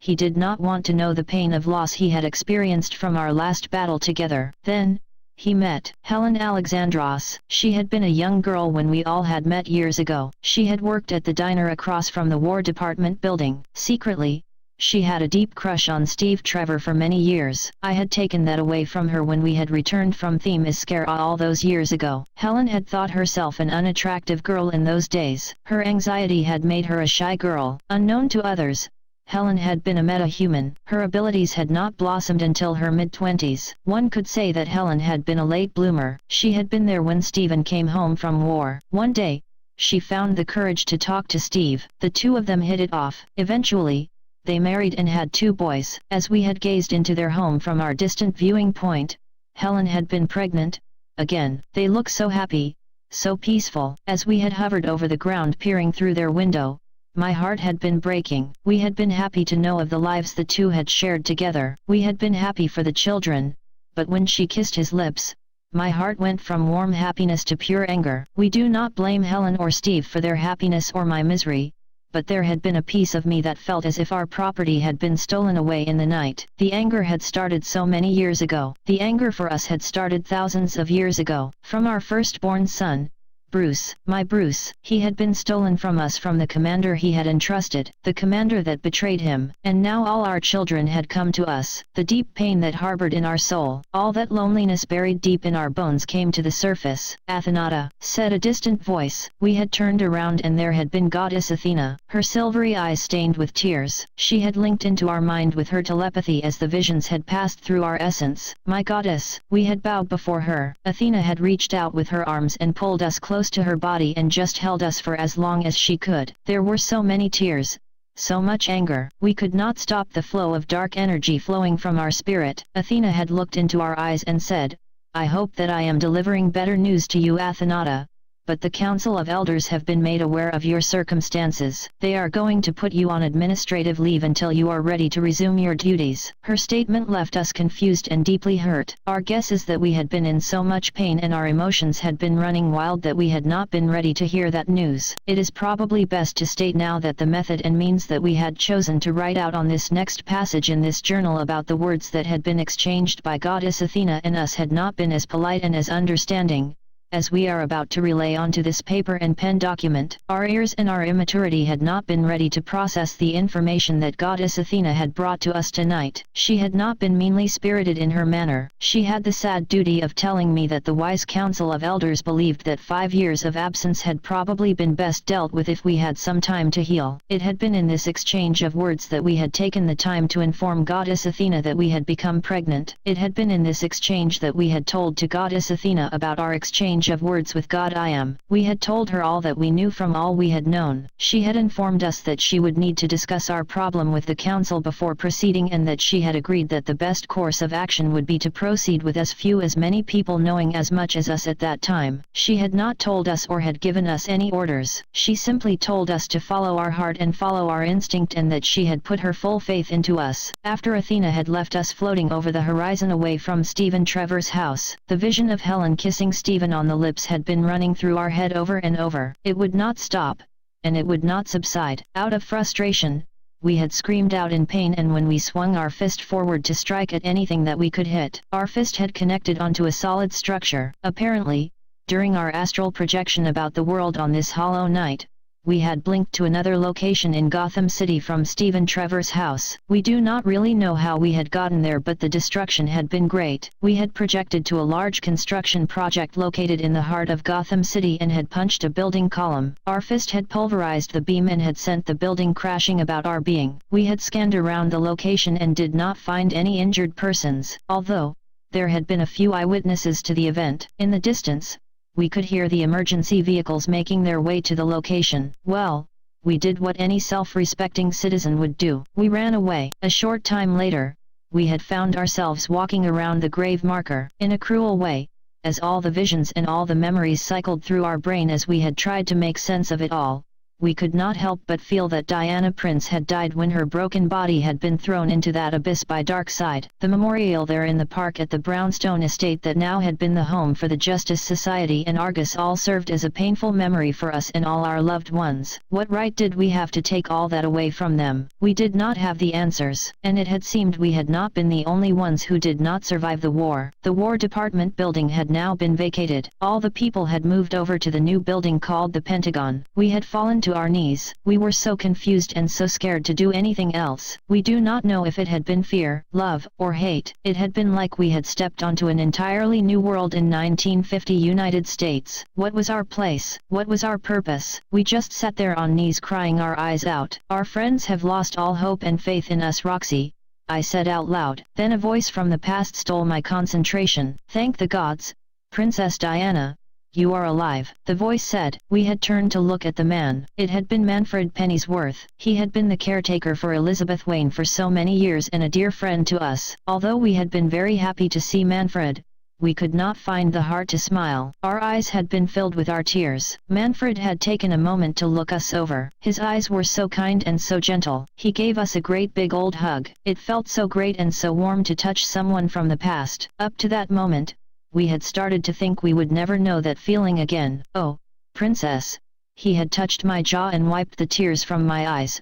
What are all these tears about? We pulled ourselves together to be able to speak. Manfred, you recognize us? We asked. He pulled us in for a deep embrace. I will always know you. You know that. You had done me a service that I can never repay. He said. Oh, that. You do not owe us anything. We said. Yes, I do. You saved my son Alfred when all hope had been lost. He is a very energetic 5-year-old boy now. He takes after his mother Vera. He said, come sit at the bench, Princess. Let's talk. Manfred had taken me by the hand and led me over to a nearby bench. He gave me his coat. I know you are settled into your Amazon ways, Princess Diana, but your mother would be very upset with me if I let you stand around completely naked out on this cold April night. He said. We laughed. Thank you, Manfred, we said. Manfred sat on the corner of the bench and held us in his arms. We just laid there like a little child with our head buried against his side. We told Manfred everything. We told him all that we knew, all that we had known,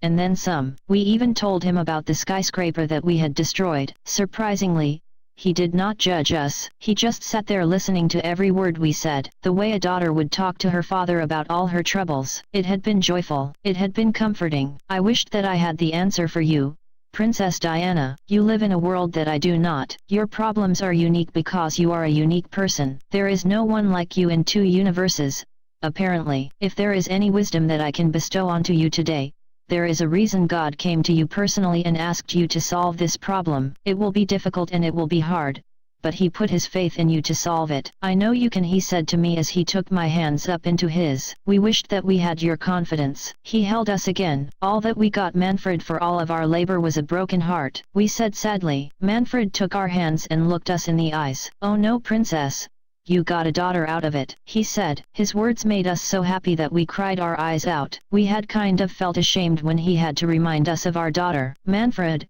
can you keep a secret? We asked. We are going to have to go away to Athens, Georgia for a while. We do not know how long that will be. The world believes us to be dead and we feel that it is probably for the best to let our friends enjoy their peace of mind, we said. A butler never reveals his master's secrets.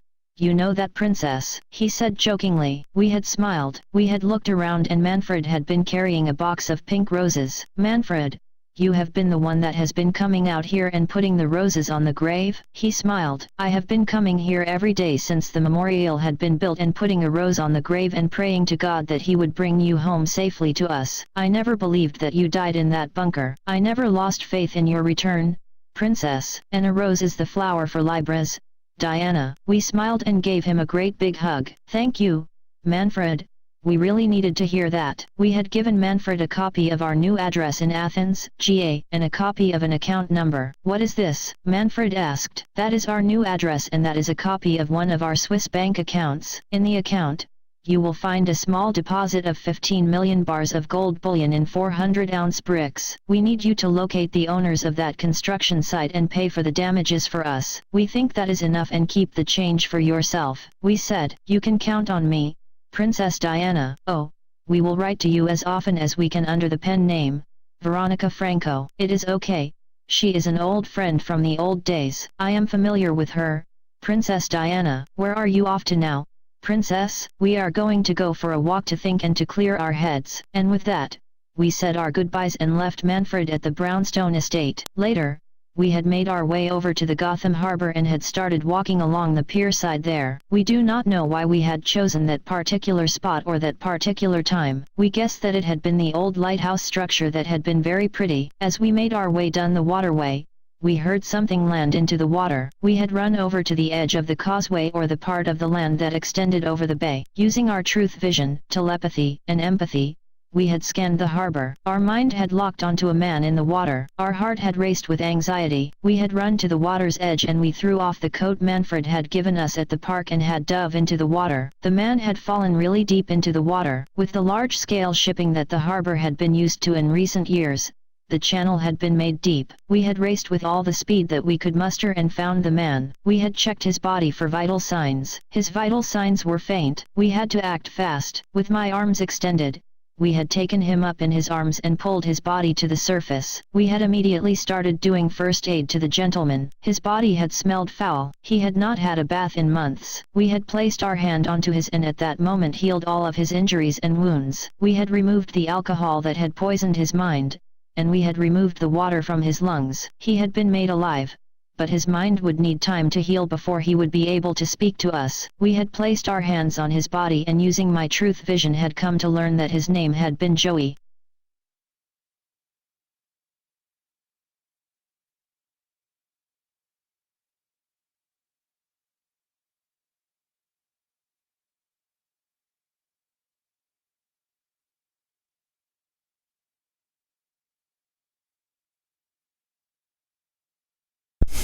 Sounds pretty good. Kind of up to Apollo's part. I don't know, I kind of like listening to the stories over and over again, and it gets my mind going and helps me think about the stories. 6:00 a.m. April 19, 2019, December 1, 1955, Hippolyta's Journal. I write this entry with mixed feelings. My mind is filled with so many conflicting thoughts. Ideas of responsibility, duty, and obligations proliferate my mind. My investigators have delivered to me information that should make me overwhelmed with joy but instead ignite my anxieties. My daughter, whom I love with every fiber of my being, has been found living in the backwoods of Georgia in the United States by my investigators. I had thought her dead for the past 10 years. My mind is filled with memories of the last time I had seen her. It was late in the war. We were sent to infiltrate a base that the Nazis were using to develop some experimental weapon. The purpose of that weapon had never been known. There were many speculations but nothing conclusive. There in that hollow space had been a huge explosion, and at the base of that place that haunts my dreams was her artifacts. In a form of cruelty, they had been folded neatly on the floor, but Athenata was nowhere to be found. All her armor, her bracers, her clothes were lying there in the dark. Her spirit had been gone, undetectable by telepathy or empathy. Even Goddess Athena could not feel her presence. Not my finest hour. I would admit that I may have acted out of anger. My mind had filled with rage and I wanted to kill every Nazi I could lay my eyes on. My heart was broken and I did not know how to fix it. It had been a different experience than when Athenata had been taken prisoner by that Catholic priest for many years. Although I did not fully understand why she stayed all those years with that man, I respected her wishes and stayed away. If Athenata has been alive for all this time, 10 years, then why would she hide from me? I do not remember if my actions caused her animosity or ill will. No, Athenata is not the type of person driven by hate. If she has been hiding for 10 years, then there is another reason. I want to know why. And what of Steve Trevor? That man had been crushed when he believed Athenata to be dead. He spent a long time lost in his sorrows. And Helen and their family? None of this made any sense to me, and I wanted answers. Now, there on my desk was placed the address of her location. I would not say it taunted me, but it had seemed like it was begging me to act. But this matter had to be handled with delicacy. If I acted too swiftly or hastily, then Athenata would flee. But would she flee? Athenata is too clever to be observed by reckless behavior. However, I am a mom and I believe that my need to know trumped her need to flee. Anyway, I packed my bags and loaded up my ship and I headed for Athens, Georgia. On my flight to Georgia, I had suddenly realized that living in a town named after Athena made perfect sense to me. However, did Athena know that my daughter had been living here all this time and never said a word? If she did, then that woman has one heck of a poker face. I kind of hate her and respect her at the same time. I had arrived in the town shortly after midnight. I placed the ship outside of town. The intelligence report indicated that Athenata had been working as a seamstress for a local boutique. To ensure that Diana could not detect me, I wore my silver-lined armor mesh. Also, I wore a cloak around my body with hood to shield me from her and that would make me invisible to other prying eyes. I had decided to take to the air and observe her behaviors. There had been a significant amount of time until I had come to the address on the report. And then,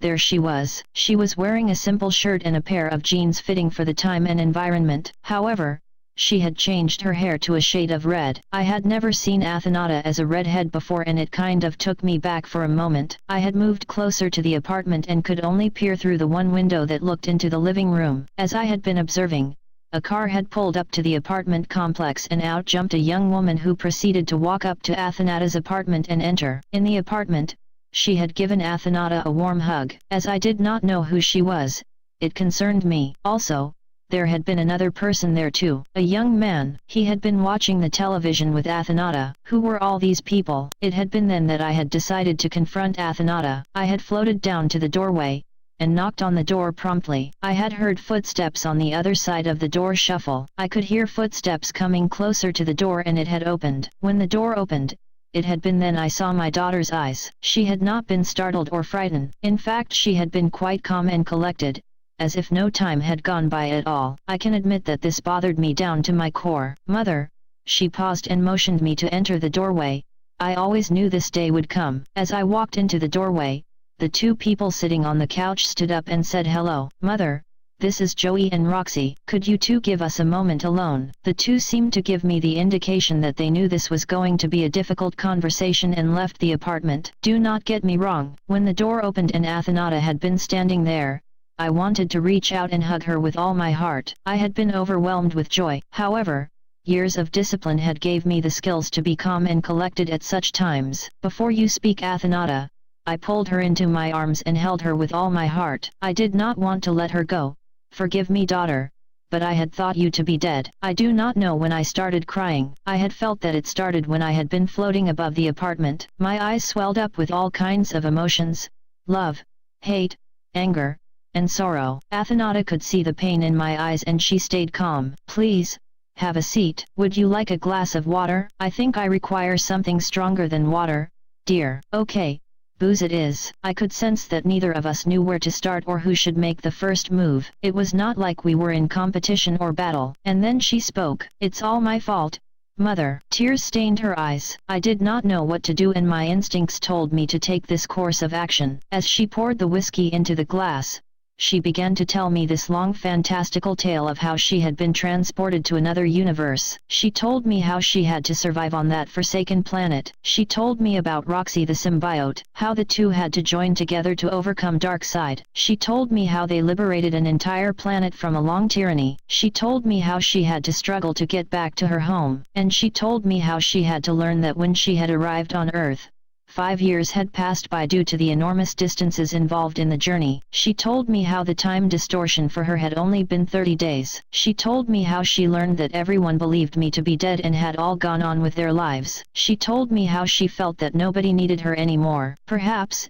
it had been best to let everyone believe her to be dead. She told me that it was not as if she had not had to start a new life before. This had been a regular routine for immortals. The constant pain of having to leave loved ones behind and go on with your life. I could understand that feeling completely. I suppose most mortals cannot really relate to the experience, but all immortals know that at some point, you will have to pack up and leave all that you know and all that you love behind. On some level, I tend to forget just how much pain and sorrow Athenata has endured over 2800 years. She told me that she had returned and learned via her truth vision how Steve had struggled with the pain of losing her, the many years with alcohol abuse he had inflicted on himself. She told me how she knew how much Helen had to endure with Steve, how she had been there for him all that time, their family of 4 boys. How could she just show up out of the blue and take all the from them? And Etta and the Justice Society. She had gone on to finish law school, and the society had gone on with Argus without her. She was not really the center anymore. They didn't need her. She told me that she had to make a decision about how much pain and misery she would cause to all whom she loved. With tears in her eyes,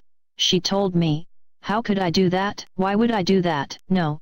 It was better to let everyone go on with their lives." I could really see all the pain in her eyes. I do not know how much time had gone by, but it had been a long time. My heart had been filled with so many emotions and feelings about what she had to endure. I do not know how long we had sat there in silence. I could see the sun starting to rise over the horizon from the window. I found myself standing there holding Athenata in my arms. How terrible and crushing at the same time. I didn't really know what to say. After hearing the story from Athenata's perspective, my viewpoint seemed so small. Then I found the energy to speak. "That is a terrible tale, Athenata. I can understand why you stayed away for the first 5 years, but the second 5 years, you could have come to me then and told me everything. Why would you feel compelled to stay away from everyone?" Then it hit me. As I looked around the room, I saw the toys, the little dresses and the pictures. I saw the dolls, the clothes, and the cards. So many cards. My heart and my eyes swelled up with such sorrow as I realized the reason Athenata felt compelled to hide away from all that she loved and all that she knew. It had been in that moment when I turned around that I saw Steve Trevor in my granddaughter's eyes. End of first draft. Hippolyta finds out that Diana is alive.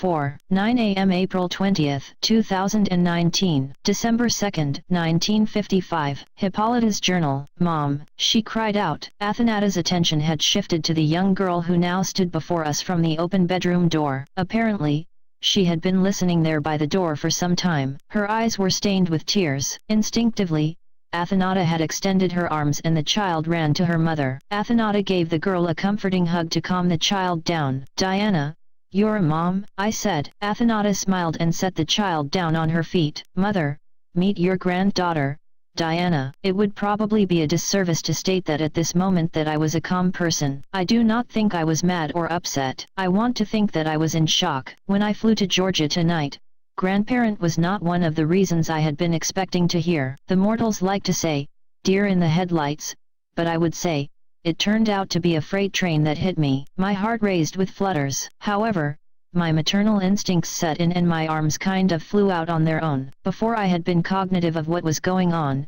the child was in my arms. If I had any negative emotions, then the child melted them away. I found myself laughing with excitement. Haha, oh, what a surprise to meet you, darling, I said. The child had a strong hug for a 5-year-old. I could feel her heart racing inside her tiny chest. Diana, I do not want to seem unkind, but how? I had asked. Athenata seized the opportunity to be a wise ass. Well, see, mother, when a man and a woman love each other they get together and have children, she joked. I gave her a happy grin. Cute dear. When did you get pregnant is what I meant, I yelled. The night before we had entered the Nazi bunker, Stephen and I had a quick meeting together. Then while I had been in the bunker captured by the Nazi, they had wanted to use me to power their teleporter, which had weakened my energy levels. However, unknown to them, I had used my powers to prevent the device from exploding to kill all the people outside the bunker by changing the direction of the energy wave to an implosion. Before I knew what had happened, I had awakened on another planet in another universe with nothing but my bare body and impregnated. In a weird way,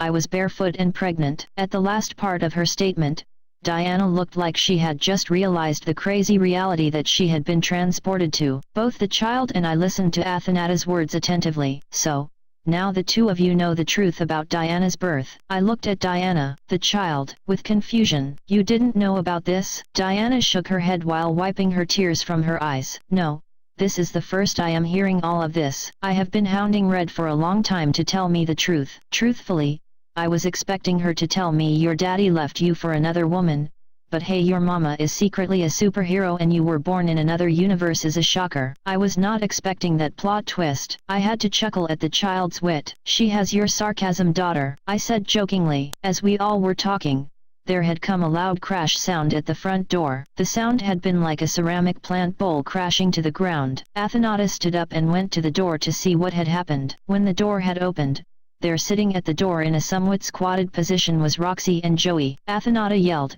"Have you two been sitting out there the entire time?" Joey and Roxy walked through the door at a rapid pace as Athenata gestured for them to come into the room. "We're sorry, Red, but we have been waiting 5 years for this moment, and it is beautiful, man." He looked like he had been crying. Roxy too.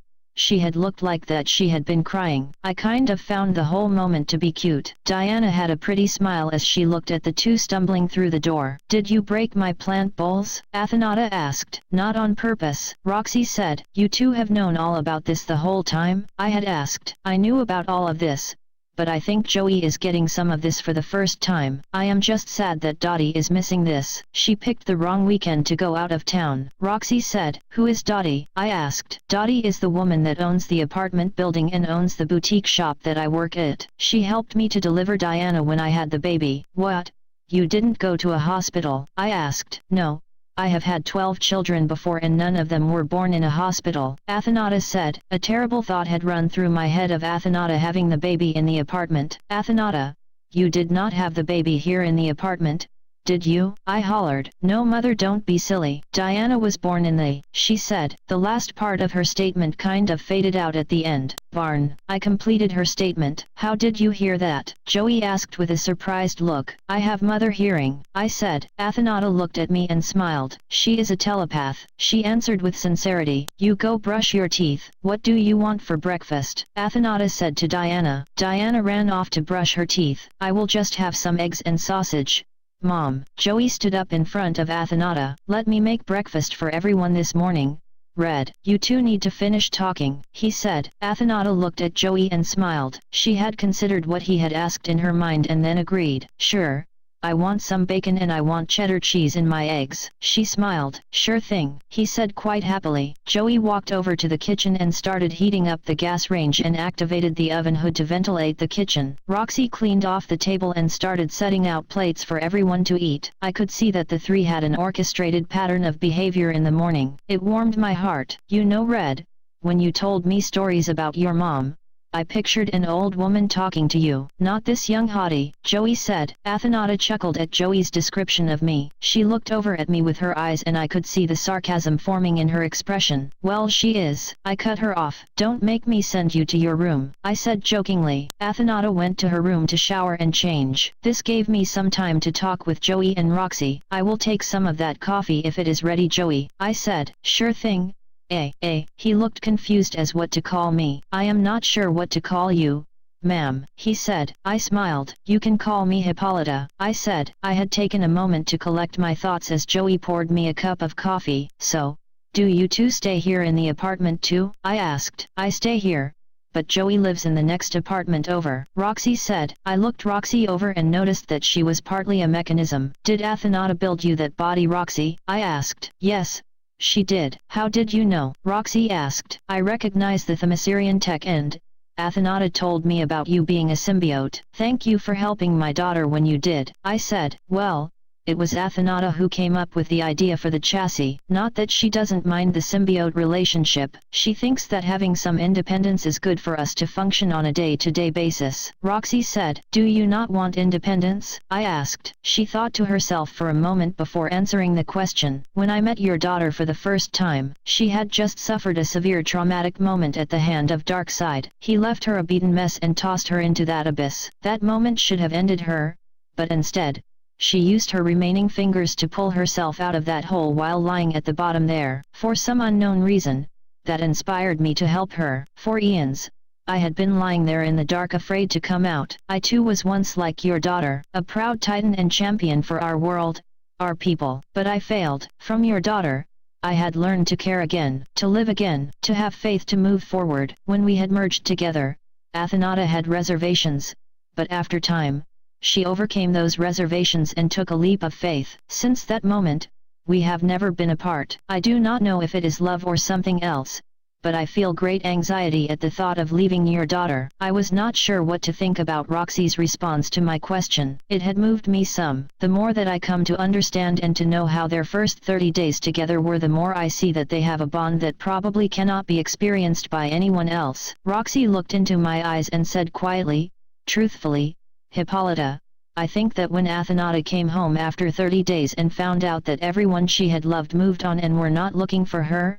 well, I think that crushed her spirit. I'm not a doctor or an expert on mental stability, but I think she feels abandoned. I was there when she came back to her home and it crushed her, and then she had to give all those things up and have the baby. Roxy said. I agree, Miss H. Joey said. Your daughter has been moping around for the last 5 years, disconnected from people. She spends all of her time sewing clothes and taking care of Diana, he said. He handed me a cup of coffee and brought a cup for Roxy. It is like she has locked herself away from people, he said. Or the past, I said. After listening to Roxy's and Joey's tale of the last few years, I became deeply concerned about Athenata. This had been a side of her that I have not seen in over 400 years, not since Jean Fleury had been executed. Thank you for sharing that with me, you two. I am grateful that Athenata has had you two to lean on, I said. I thought for a moment to myself, I am deeply concerned about Athenata. For us, we all have the ability to pick and choose what truths we want to believe and not want to believe, but if she believes she had been abandoned by all,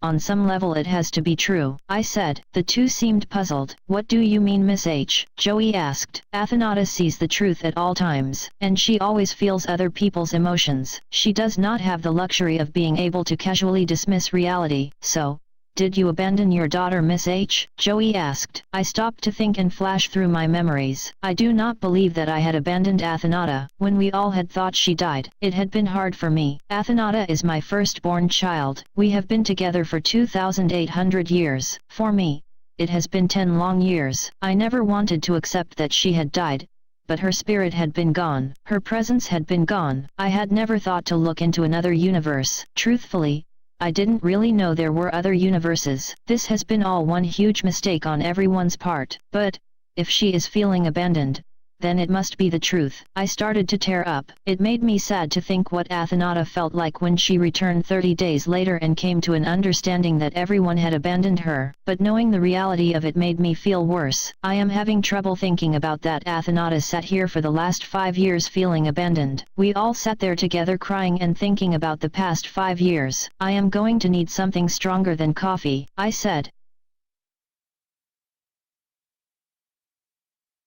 4:00 p.m. May 3, 2019, Athenata's Journal, December 9, 1955, edit, December 9, 1956.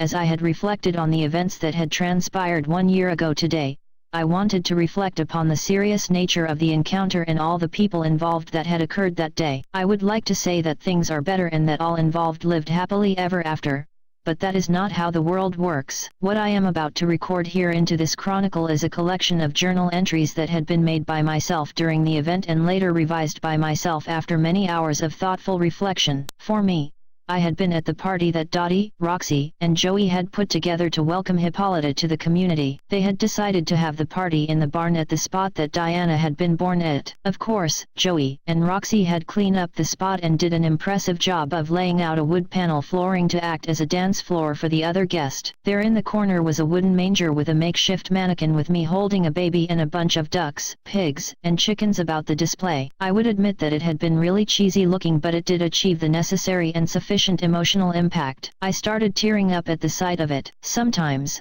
I think they do these things just to make me cry. As I had looked about the court area in front of the barn and between the house, there had been everyone. They all were smiling and laughing. The adults were talking, the children were playing, and the animals were walking about. I had been doing my best to be happy and cheerful. Life had been looking up in the past few days. My mother and I had been talking again. I had missed her. Gus had seemed to take a liking to Mother. In all our discussions about my mother and after having read some of my journals, Gus had not been expecting my mother to be so youthful looking. And Diana, she never left Hippolyta's side. Her response had been as if she had gotten a new gift and did not want to let it out of her sight. Mother too.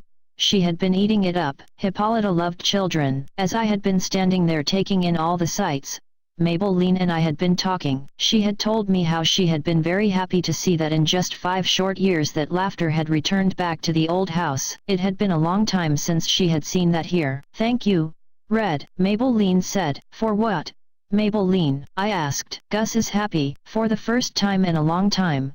He does not have a worry in the world. He has peace of mind. I think he is smitten with your mama, she said slightly joking at the end there. I gave her a hug. Thank you, that is sweet. Mother has always been a bit of a wild woman, I had said. Wild woman? Your mom is a lion. Red, Gus is not ready for that. Not too bad for us prostitutes, she said jokingly. As I had looked around, I had been wondering what had been keeping Dottie away from the party. It had been unlike her to be absent from a party. I wonder where Dottie is, I had asked. As I had started to use my telepathy to scan for Dottie, Maybelline started to get a bad feeling about this. What is it, Maybelline? I asked. I don't know. I feel something bad has happened, she said. As I went to make a scan, the telephone had rung. I had walked over to answer it. Hello? I asked. Oh Red, I did a terrible thing. I need your help down at the apartment. Please come quickly. Dottie cried in a weak voice. At that moment, I had used my telepathy and my empathy to sense for Dottie. She had been in terrible pain, and she had been in terrible agony. She had a problem breathing. She had been so weak and her life force had started to dim. As to not cause a panic with the party guest, I had used my telepathy to call to Roxy. Roxy, come on, we're going, I said. What, now? The party has just gotten started, Red, she said. We have to go.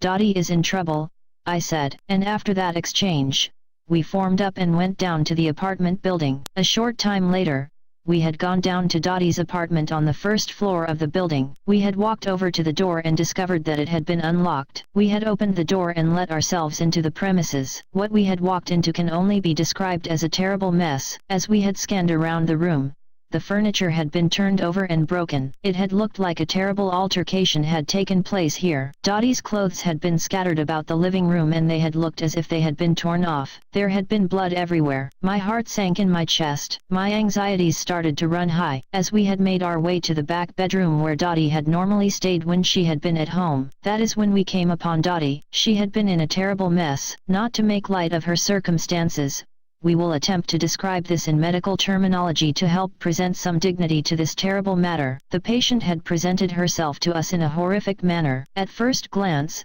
the side of her head had been crushed in as if her head had been pushed into a hard surface of some type. The patient had been unclothed and left lying about the floor. Next to her had been the telephone that had been still off the hook and ringing to let us know that it had been enabled. As to not disturb the crime scene, we made every effort to not to contaminate the area for the police to investigate later. We had approached the patient who had been lying on the ground on her anterior side. She had been unconscious. After checking her vital signs, we had discovered a pulse and it had been slow, and she had trouble getting oxygen up into her lungs. Then, we had decided to use our truth vision and our empathy to get a more detailed prognosis. Her body had sustained multiple fractures in her right leg and left arm. She had broken ribs, lacerations all over her body. Her body had bruises all over her face, her arms, her legs, and her vagina. We went to her immediately. We placed my arms onto her and we prayed for Athena to give me all the strength to heal Dottie. We had healed her arms, her legs,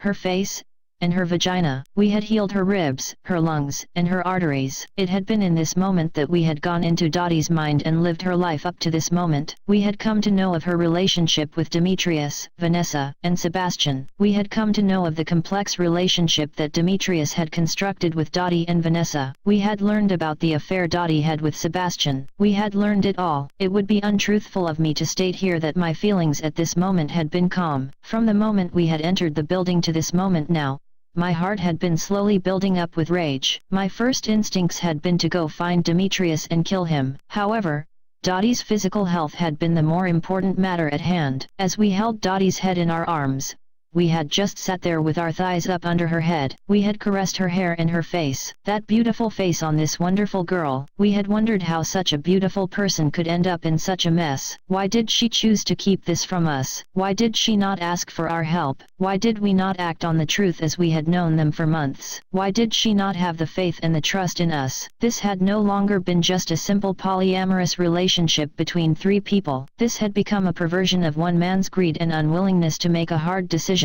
Laziness is such a constant factor in so many people's lives. It is a very difficult thing to see the results of laziness, how it can grow and get out of control and wreck people. As we had laid there in the dark room holding her head, Dottie had regained consciousness. "Oh Red!" she had cried out. She had been in a state of shock just moments before this, and as reality slowly set into her mind she had begun to calm down. She had begun to cry, "Red! This is all my fault. I caused all of this," she cried out to me. We just listened to her and let her complete her stream of thought. "You read my mind by now, haven't you?" she asked. "Yes, we have read your life and have lived your life up to this moment. We know all about this event and what all led to this encounter," we said. She took our arms while lying on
on our thighs. Red, I am ashamed of all this, she cried out. We had taken her up into our arms and had given her all the love we could give. No, Dottie, this is all Demetrius' fault. He led you and Vanessa on for so long. He took advantage of your naivety, your innocence. You made some bad decisions, yes, but none of your actions had led you to a place to have your face smashed in, your arms and legs broken, and your body being violated like that. Nothing excuses that behavior, ever. I am sorry that I didn't tell you before, she said. What do we do now, Red? She asked. You are not going to like what we have to say, Dottie, but we are going to have to call the sheriff so that he can come down and make an official report on the matter. We are going to have to tell Gus everything, we said. Oh no, Red, Daddy can never know. He would be crushed.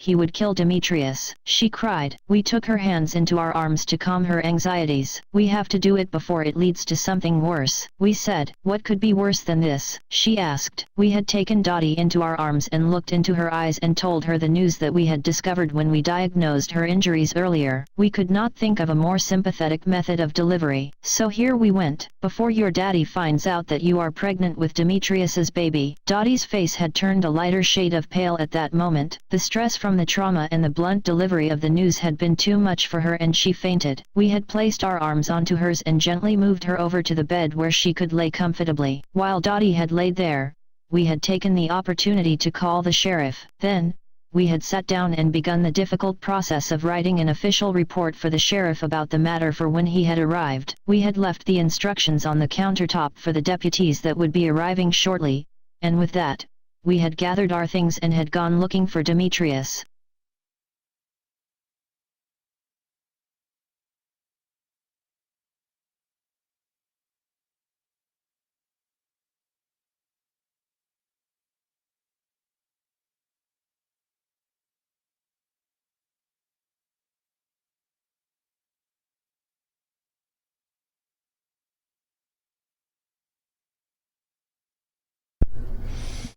Oh, it's the last part.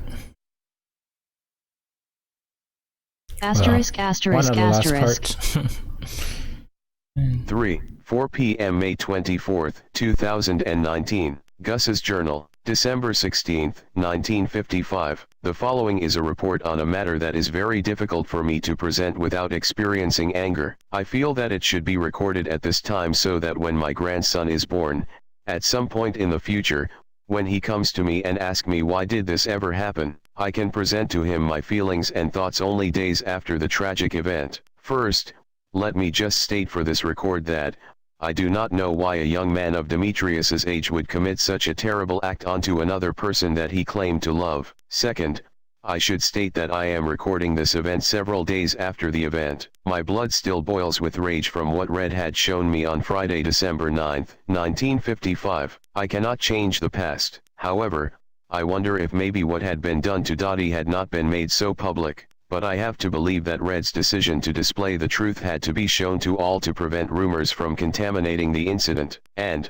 those rumors are going about town now. For me, all of this started on Friday, December 9, 1955. The kids, Joey and Roxy, had cleaned up the barn and driveway to host a party to welcome Hippolyta to the town. It had been a wonderful experience for me. I can state that I had been happy at the party. I know that Athenata had been talking with my wife Maybelline at the party. Sometimes, it can be creepy or weird, but I can actually hear Maybelline through Red as she talks. Although I can only hear Red speaking, I can get a sense of the conversation. What a wonderful thing that Red has to be able to talk to loved ones who have passed on. Red told me that Maybelline had been very happy that I had some joy in my life. That did touch my heart. During the party, Red had received a telephone call. I had heard her answer the phone. Her expression had become very serious. I had seen her quietly make her way through the crowd of people and motion for Roxy to go with her. The two had formed into their symbiote form and flew over to the apartment building.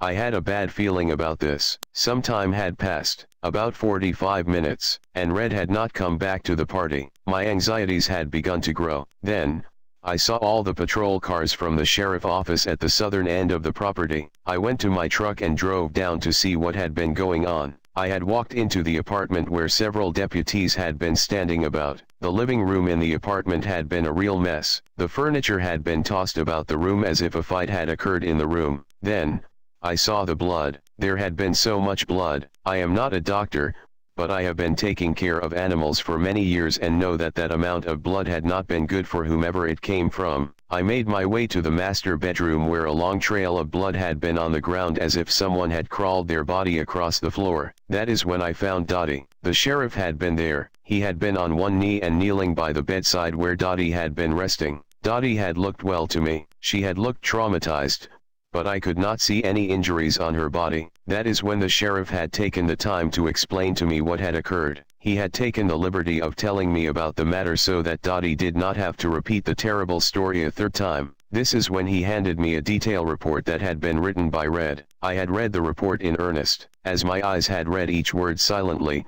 my rage had intensified with each word. Red's report had been very accurate and had been very detailed. I had read that she had healed up Dottie's injuries. If she had not been here, Dottie, my little girl, would have more than likely been dead from the altercation. This made my heart boil. I can surely say that I wanted to find Demetrius and kill him with my bare hands. As I had looked around the apartment, I did not see Red anywhere. I had guessed that she had gone to find Demetrius. That is when I decided to go find him myself. The sheriff had sensed my intent and my motivation and decided to help me go and look for Demetrius. I think it a wise thing that the sheriff made no attempt to stop me. I can safely say that I was not in the mood. The sheriff had driven the truck. We had made our way to Mason's Tavern to see if we could find Demetrius. It had been highly likely that Demetrius would go to the place since his father, Mason, had owned the place. It had been Red who had given Mason the money to open the tavern. He had worked at the concrete plant for many years and had always dreamed of running a bar. Since no bank would give Mason the loan to open a place that had a high risk of failure,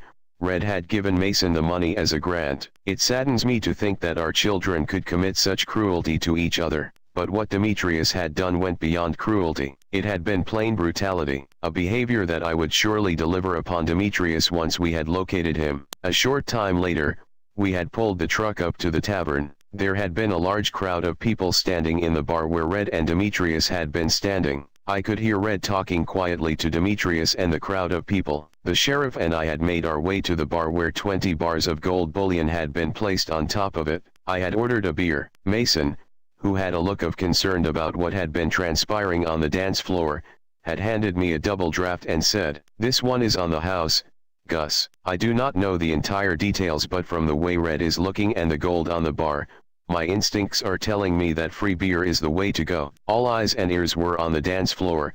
Red, in her normal soft-spoken and quiet demeanor, had explained to the crowd what was going on and why. More than that, she had used the magic lasso with the four goddess, Hestia, Nemesis, Themis, and Nike, to reveal the truth to the entire crowd of people in the bar. That lasso had formed a barrier to prevent people from stopping what would eventually occur. I venture to guess that its intent was to prevent people from getting seriously wounded by Red. Then, it started. Red had begun to rain down onto Demetrius a fury of retribution the likes of which could only come from the hands of God. It had not been pretty. It had not been kind. As the father of the woman that had been assaulted by Demetrius, I had felt grateful that Red had found Demetrius first. I had felt every blow that had touched Demetrius's skin. I am not proud of my feelings, but I had them. I do not know if Demetrius had been deserving of such a punishment. I do not know if it should have been Red who had been the one to deliver that punishment. I only know that I had felt good. I had enjoyed the beer that I had drunk as I had witnessed the beatdown that had occurred on the dance floor. Although I am not proud of my behavior, I had felt great. After 30 minutes, Red had stopped the beatdown on Demetrius. She had pulled him onto her lap. She had been crying. It had looked to me that she had not been proud of her behavior. It had looked to me that it had saddened her to commit such cruelty to another human being. She had held his face in her hands. Then she had healed up all his injuries. Having been on the receiving end of Red's healing ability and having witnessed her heal our farm's water supply some years ago, I can safely say that she had a real gift. Demetrius had been confused by her compassionate behavior and had asked her, "Why did you heal me? Why did you not let me die for the horrible things that I did?" Red had replied with, "Now Demetrius, you understand the truth of what you did to Dottie West. I am sorry that it had to come to this. You cannot die today. I want you to live a long and happy life. I want, Victoria." and Mason to be able to love their son as I do. I want you and Sebastian to be good friends. I want Vanessa to love you again. I want you to have a successful career as a music producer. Finally, to answer your question, Demetrius, I am sorry that in 20 years from now, you will have the honor of explaining to your son why you raped his mother and had become his father. Then, when you see all the hurt and pain in your son's eyes, then you will know that your pain and hurt had been self-inflicted. See, you're too young to know what it is like to be a parent, to know the joy of watching them grow and love. Mason knows, Gus knows, and now, you will know that what you did will be an injury that will never heal. I can only state now that when Red had revealed the information that Dottie had become pregnant with Demetrius's son, I had been in utter shock. However, I know the extent of Red's powers. I know that she had been the daughter of God. I know that she had lived all these years with the knowledge of knowing that day her daughter will die. I know that Red had not been a cruel woman. Demetrius and Mason had been in utter shock. The crowd of people standing around had been in utter shock. Red had just put her lasso away and went home quietly. I had drunk my beer and had set it on the bar top. The sheriff and I had made our way to Demetrius, who had still been seated on the floor. I had told to the young man, "The only reason why you are alive, Demetrius, is because Red got to you before me. Had it been me in that arena, you would be dead. But, whether you like it or not, my daughter is going to have your child. I hope and I pray that I live long enough for you to explain why you raped that wonderful person, Dottie, to your son." I had put my hat on and had gone to the truck to wait for the sheriff. When I had returned home that night, I had taken Dottie to the house and she and Hippolyta had talked all night. Red had not returned to the house until later that morning. When she had returned, she had relayed to me a tale about the rest of the night that had been unbelievable.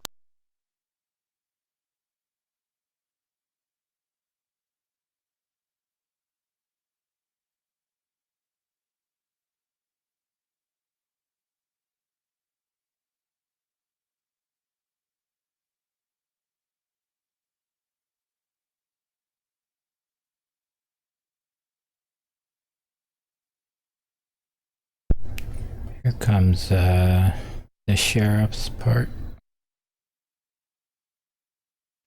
2 p.m. May 6, 2019. Personal report made by Sheriff James Brendan Corrigan. December 9, 1955. On the night of the December 9, 1955, shortly after 7 o'clock in the evening, my office had received a telephone call from an Athenata Trier Aries, 25, who many know from her nickname Red. She is a tenant of Dottie West. Dottie West, 25, is the landlord for the apartment building and commercial property that occupies the space at the address West Farm. Miss Trier Aries had informed my office that Dottie West had been a victim of a sexual assault and battery by a man named Demetrius Amos, 25. My office had dispatched several deputies to the premises and I had decided to look into the matter myself, as this incident had the potential to incite racial tension among the citizens of Clark County. To fully understand the underlying issues of this particular case, my office had been informed of matters of the highest level of security and secrecy that may have federal jurisdiction and state jurisdiction.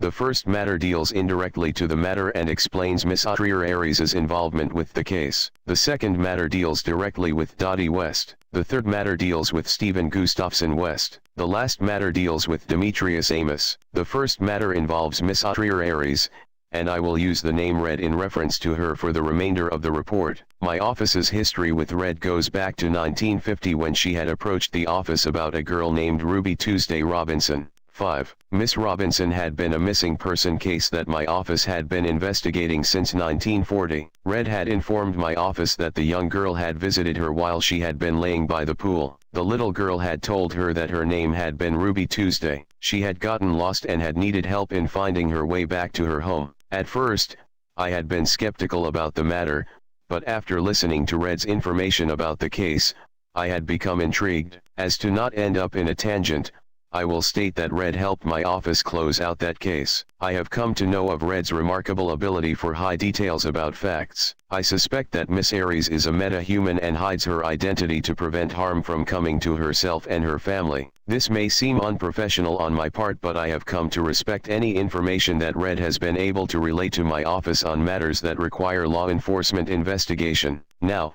having written all the above information in this report, Red is the person who had written the detail report for my office prior to our arrival at Dottie West's address. The second matter deals directly with Dottie West. My deputies and I had arrived at Dottie West's apartment shortly after 7 o'clock in the evening. The sun had already set at the location. The crime scene had been a real mess. The furniture had been scattered about the apartment. Apparently, a desperate fight for survival had taken place in the room. Red had informed my office via her report that she had made every effort to prevent contamination to the crime scene, except for the injuries to Dottie West, which Red had healed up with her meta-human powers prior to my office's arrival there.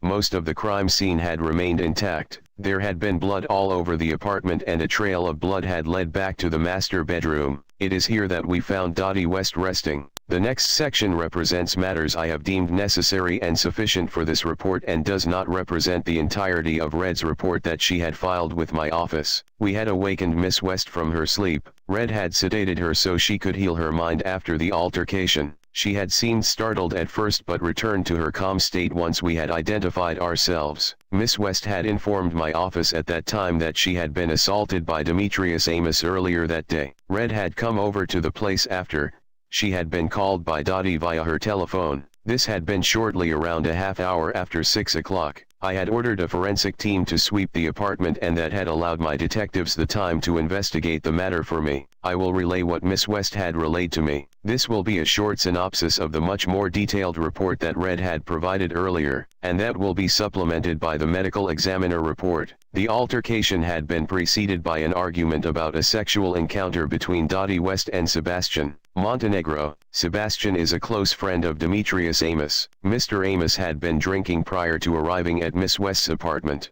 Mr. Amos had asked Dottie if she had indeed had sexual intercourse with Mr. Montenegro. Miss West had confirmed Mr. Amos's information. Then, Mr. Amos had become enraged and attacked Miss West. The result of the attack had resulted in multiple severe injuries to Miss West to her head, arms, and legs. Mr. Amos had sexually assaulted Miss West. This had resulted in Miss West becoming impregnated with Mr. Amos's child. Neither of the people in the matter is married, so infidelity and adultery are not a factor in this case. My office concludes that based on the hard evidence gathered and based on the victim's statements, Miss West had been sexually assaulted by the suspect. She had been battered by the suspect multiple times which resulted in severe medical trauma. It had been the swift action of Red that may have prevented the death of the victim, Dottie West. With the amount of blood that had been measured at the crime scene, it had been remarkable that death had been avoided. It had been during the questioning of Dottie West that her father,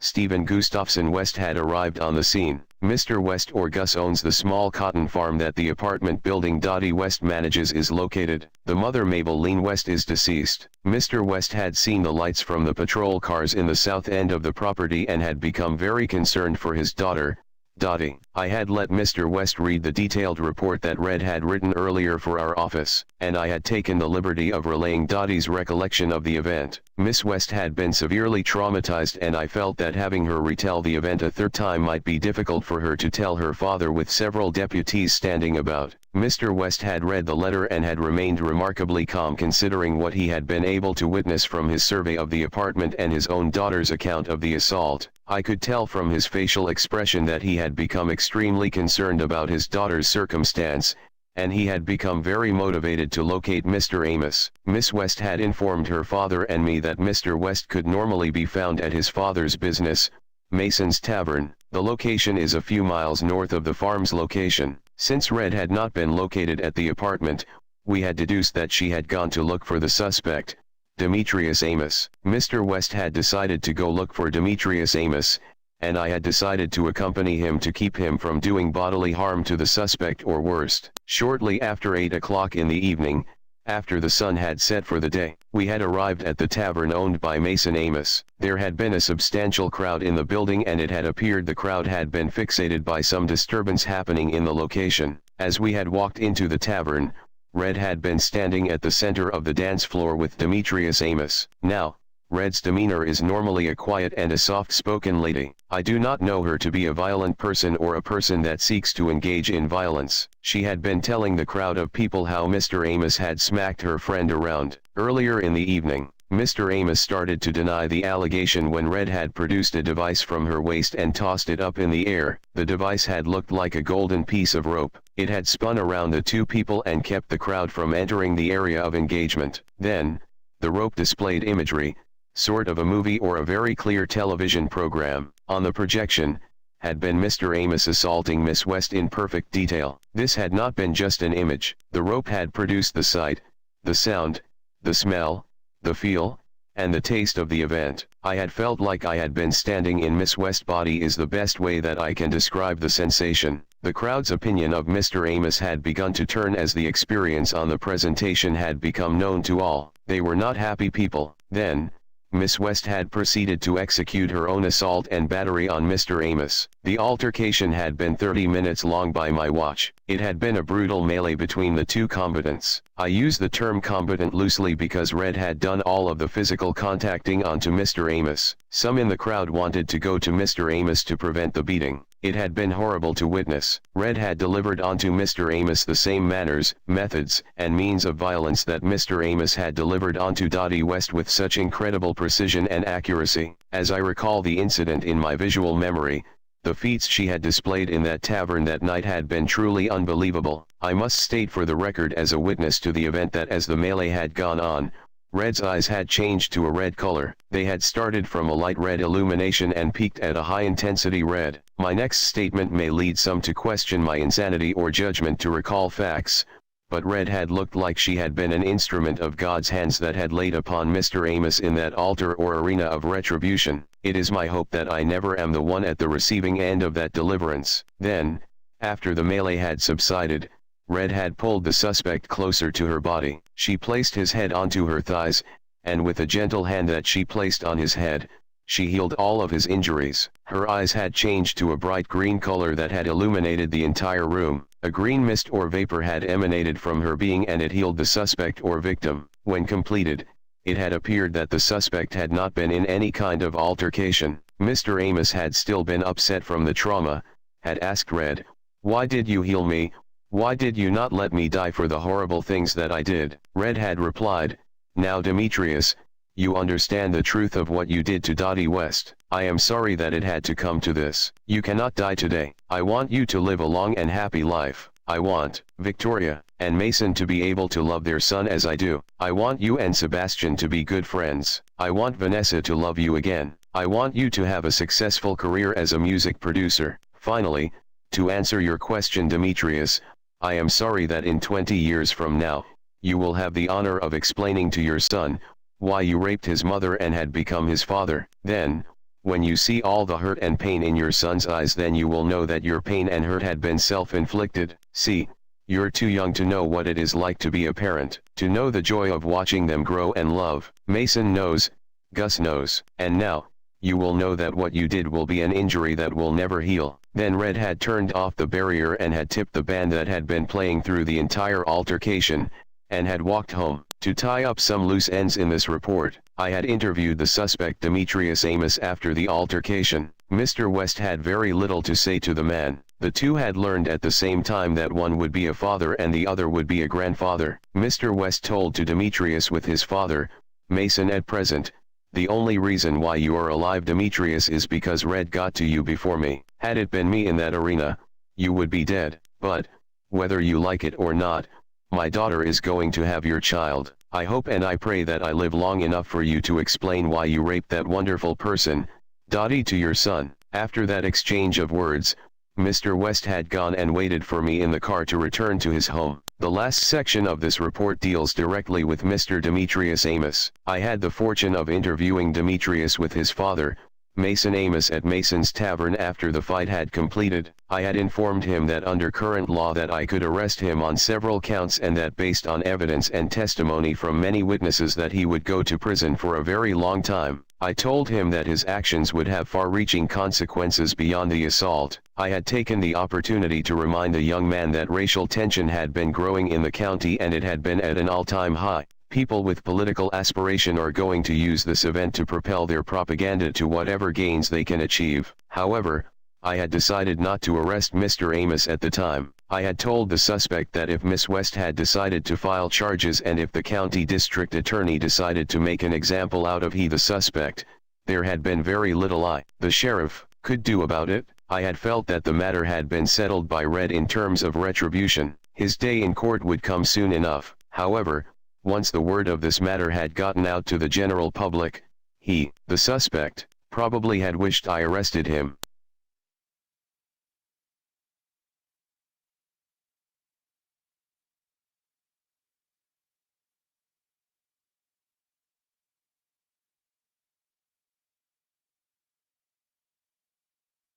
Alright, now coming up to Roxy's count.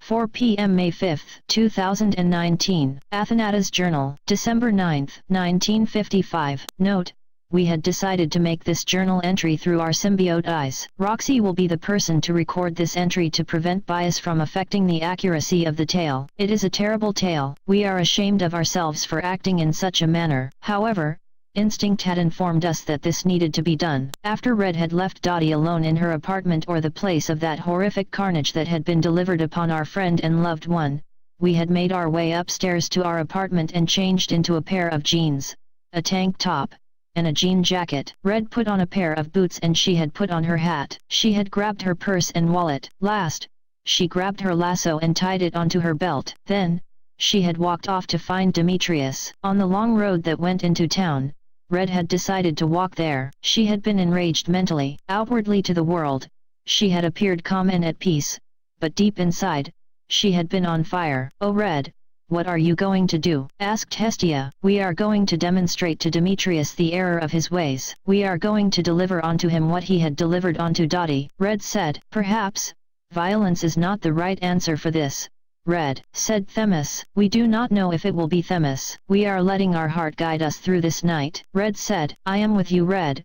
Retribution must be served this night." Nemesis said. "Red, I am concerned with what you said to Dottie back there. You had asked why she had made some of the decisions that she had made. I am concerned that you have taken the blame for the matter." Hestia said. "You know that it is true, Hestia. We let this go on for far too long. We had let this go on and should have stopped it before it had escalated," Red said. Sometime later, after the sun had set around 8 o'clock in the evening, we had made our way to Mason's Tavern. As we had walked up to the door, the security guard had made an observation of us. We could read in his head that he knew we were there to hit some guy. What made the whole matter funny had been that he had opened the door and did not try to stop us. "I know that look in your eyes, Red. I don't know who it is or what he did, but you got those red glowing eyes and they say, he's a dead man. So, I am going to open this door and let you go on in," he said. "Thank you," we said. Red had just walked into the tavern and made a quick survey of the crowd that had settled into the place on this Friday night. It had been a big crowd. There had been a band on stage playing a mixture of jazz and blues. We had made visual confirmation of Demetrius and Sebastian. The two had been sitting at a table located near the dance floor. Red's eyes shifted back to blue. We walked over to the bar where Mason had been pouring drinks for people. He had been the main bartender for the night. "Red, what brings you by tonight?" Mason asked politely. Red smiled and in a soft voice said, "Mason, I apologize in advance for the damage I am about to do to your place. I am going to place 20 bars of gold here on top of the bar ahead of time." Red pulled out 20 bars of 400-ounce gold bullion and set them on top of the bar. Then she walked over to Demetrius. Demetrius had been surprised to see us walking towards him and Sebastian. "Oh no, Demetrius. Do not get up on our account." "Good evening, Sebastian." We smiled at the two men. "Sebastian, you may want to go take a seat at the bar. Demetrius and I are about to exchange some words," we said. Sebastian had looked confused by what we had just said to him. Mason had looked confused towards us as well. Then, Red made an announcement to the entire room of people. "You nice folks are having a wonderful time tonight, but I am going to have to ask you to step back a few yards to give Demetrius and us some room to have a frank discussion about manners." Red took out her lasso and tossed it in the air. The magical artifact had expanded out and started to oscillate in a circular motion. The device had formed a barrier between us and the crowd of people. The lasso had formed into a transparent force field. Demetrius stood up and started to say a few words. "No, Demetrius. you have said enough this night. You, nice folks, see, Demetrius has gone and smacked up my friend Dottie West tonight. He smacked her up really good tonight, didn't you? We said. What are you talking about, Red? He said. Enough of your lies, Demetrius. Hestia, show the nice folks what Demetrius Amos had done to poor Dottie West tonight, Red said in a quiet and polite voice. As the lasso had been oscillating about the room in a circular pattern, the barrier between the crowd and the two people inside projected the real-time image of what had happened to Dottie. The lasso had not been shy nor bashful about the violence that had been inflicted upon Dottie West. The crowd of people had seen little Dottie West be smacked around by Demetrius. They had seen how he punched her face many times. They had seen how he threw her defenseless body on the coffee table and broke it. They had seen how he had pushed her head into the wall of the apartment and injured her face down to the bone. They had seen how he ripped her clothes from her body and had raped her many times. The drunken rage that Demetrius had displayed in the imagery had been felt by all who had looked upon the image. Many in the crowd had been silent. Many in the crowd had been crying. Many had been horrified by the display. They had seen how he took her from behind and pulled her left arm back and stepped on her right thigh and broke it. They had seen how he broke her left arm while trying to pull it back. They had seen how he pushed her onto her dinner table and raped her again, and again, and again. Mason Amos had been hurt the deepest by what he had witnessed. He had not known the words to explain such cruelty that his son, who he loved deeply, could commit such a terrible act. Vanessa had seen it all too. From the words exchanged by Dottie and Demetrius in that horrific scene, she had been made witness to the truth. She had been hurt the most from the display, for she loved Demetrius, or she had thought she loved that man. Unknown to us at the time, Gus and the sheriff had been made witness to the events that had transpired in Dottie West's apartment. The two men had come into the bar and had taken a seat at the bar. They did not want to stop Red on her delivery of retribution. Who could blame them? So now, you nice folks, I am going to demonstrate onto Demetrius why this behavior is never acceptable. This is going to be hard for some of you to witness, but anyone who gets in my way will be met with bodily harm, Red quietly said. And after that, Red had begun the terrible delivery of retribution onto Demetrius. The altercation had been one-sided. It had been a 30-minute altercation, basically with Red smacking Demetrius around. Initially, he had tried to put his arms up to defend himself, but they just ended up being broken. For 30 minutes, Red had used her fist, her feet, and her body to hit Demetrius in the head and the body. It would be misleading to state that Red had been upset or angry. Quite the contrary, she had been calm and relaxed the entire time. She just kept on hitting and hitting him the entire time. If you could set a metronome to the fight, then every second that had gone by would be the sound made as her hands and feet made contact with his skin. Red had used the necessary and sufficient force to beat Demetrius to a pulp. He had been a bloody mess. She broke his face, his arms, and his legs. She broke his back on top of the table. His head hit the ground and ceiling repeatedly. Over and over again, the violence had continued. As the fight had continued, Red increased the amount of force incrementally. The crowd in witness had been horrified. Some people made attempts to stop it, but the lasso would not let them cross the barrier. Unknown to the crowd and unseen by the crowd, Red had transported Demetrius to a pocket dimension. There she had transformed herself into a giant version of Demetrius Amos, and in that form, she had raped him as he had done to Dottie. She had transformed him into Dottie West. She had made him experience the humiliation and hopelessness that Dottie had experienced when he had raped her. Only, she had raped him again and again. After the 30-minute melee had subsided, young Demetrius Amos had found himself lying on the floor, a beaten mess. He had many injuries. Red had walked alongside him with tears in her eyes. She had still been in her normal quiet demeanor that all had come to know. Red pulled Demetrius to her side and rested his head onto her thigh. She had placed her hands onto his body. Her eyes had changed to an emerald green color. It lit up the whole room. In a graceful and beautiful manner, she had healed up all of his injuries. The crowd had been stunned at this event. Demetrius had been laying on her thigh, still in shock from all the trauma he had suffered, but he had looked as if the fight had never taken place. There had still been blood on the ground and the furniture had been broken, but all of his injuries had been healed. Red held his head into her arms and pulled him in tight as a mother does for her son. Demetrius looked confused. "Why did you heal me?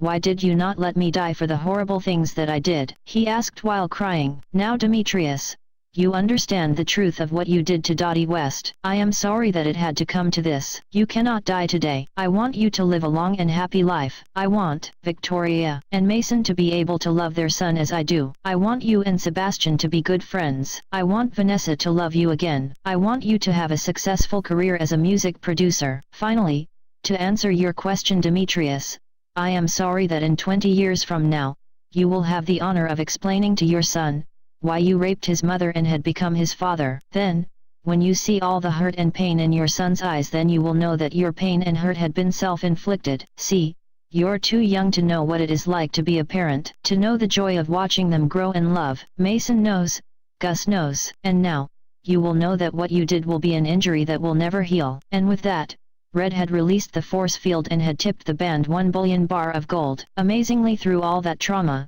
the band had never stopped playing. They had just kept on providing music for all. No one tried to stop her and no one would. She had just said her piece and quietly walked home. 5 p.m. May 25th. Alright, we're gonna pause it there. We're gonna end it. We're gonna go on into our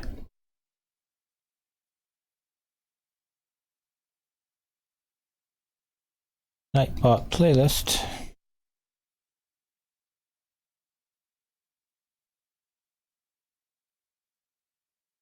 Go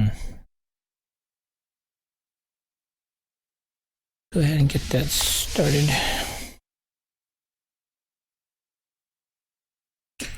Right, there's going to be a 30-second changeover as we end this clip and go to the next one.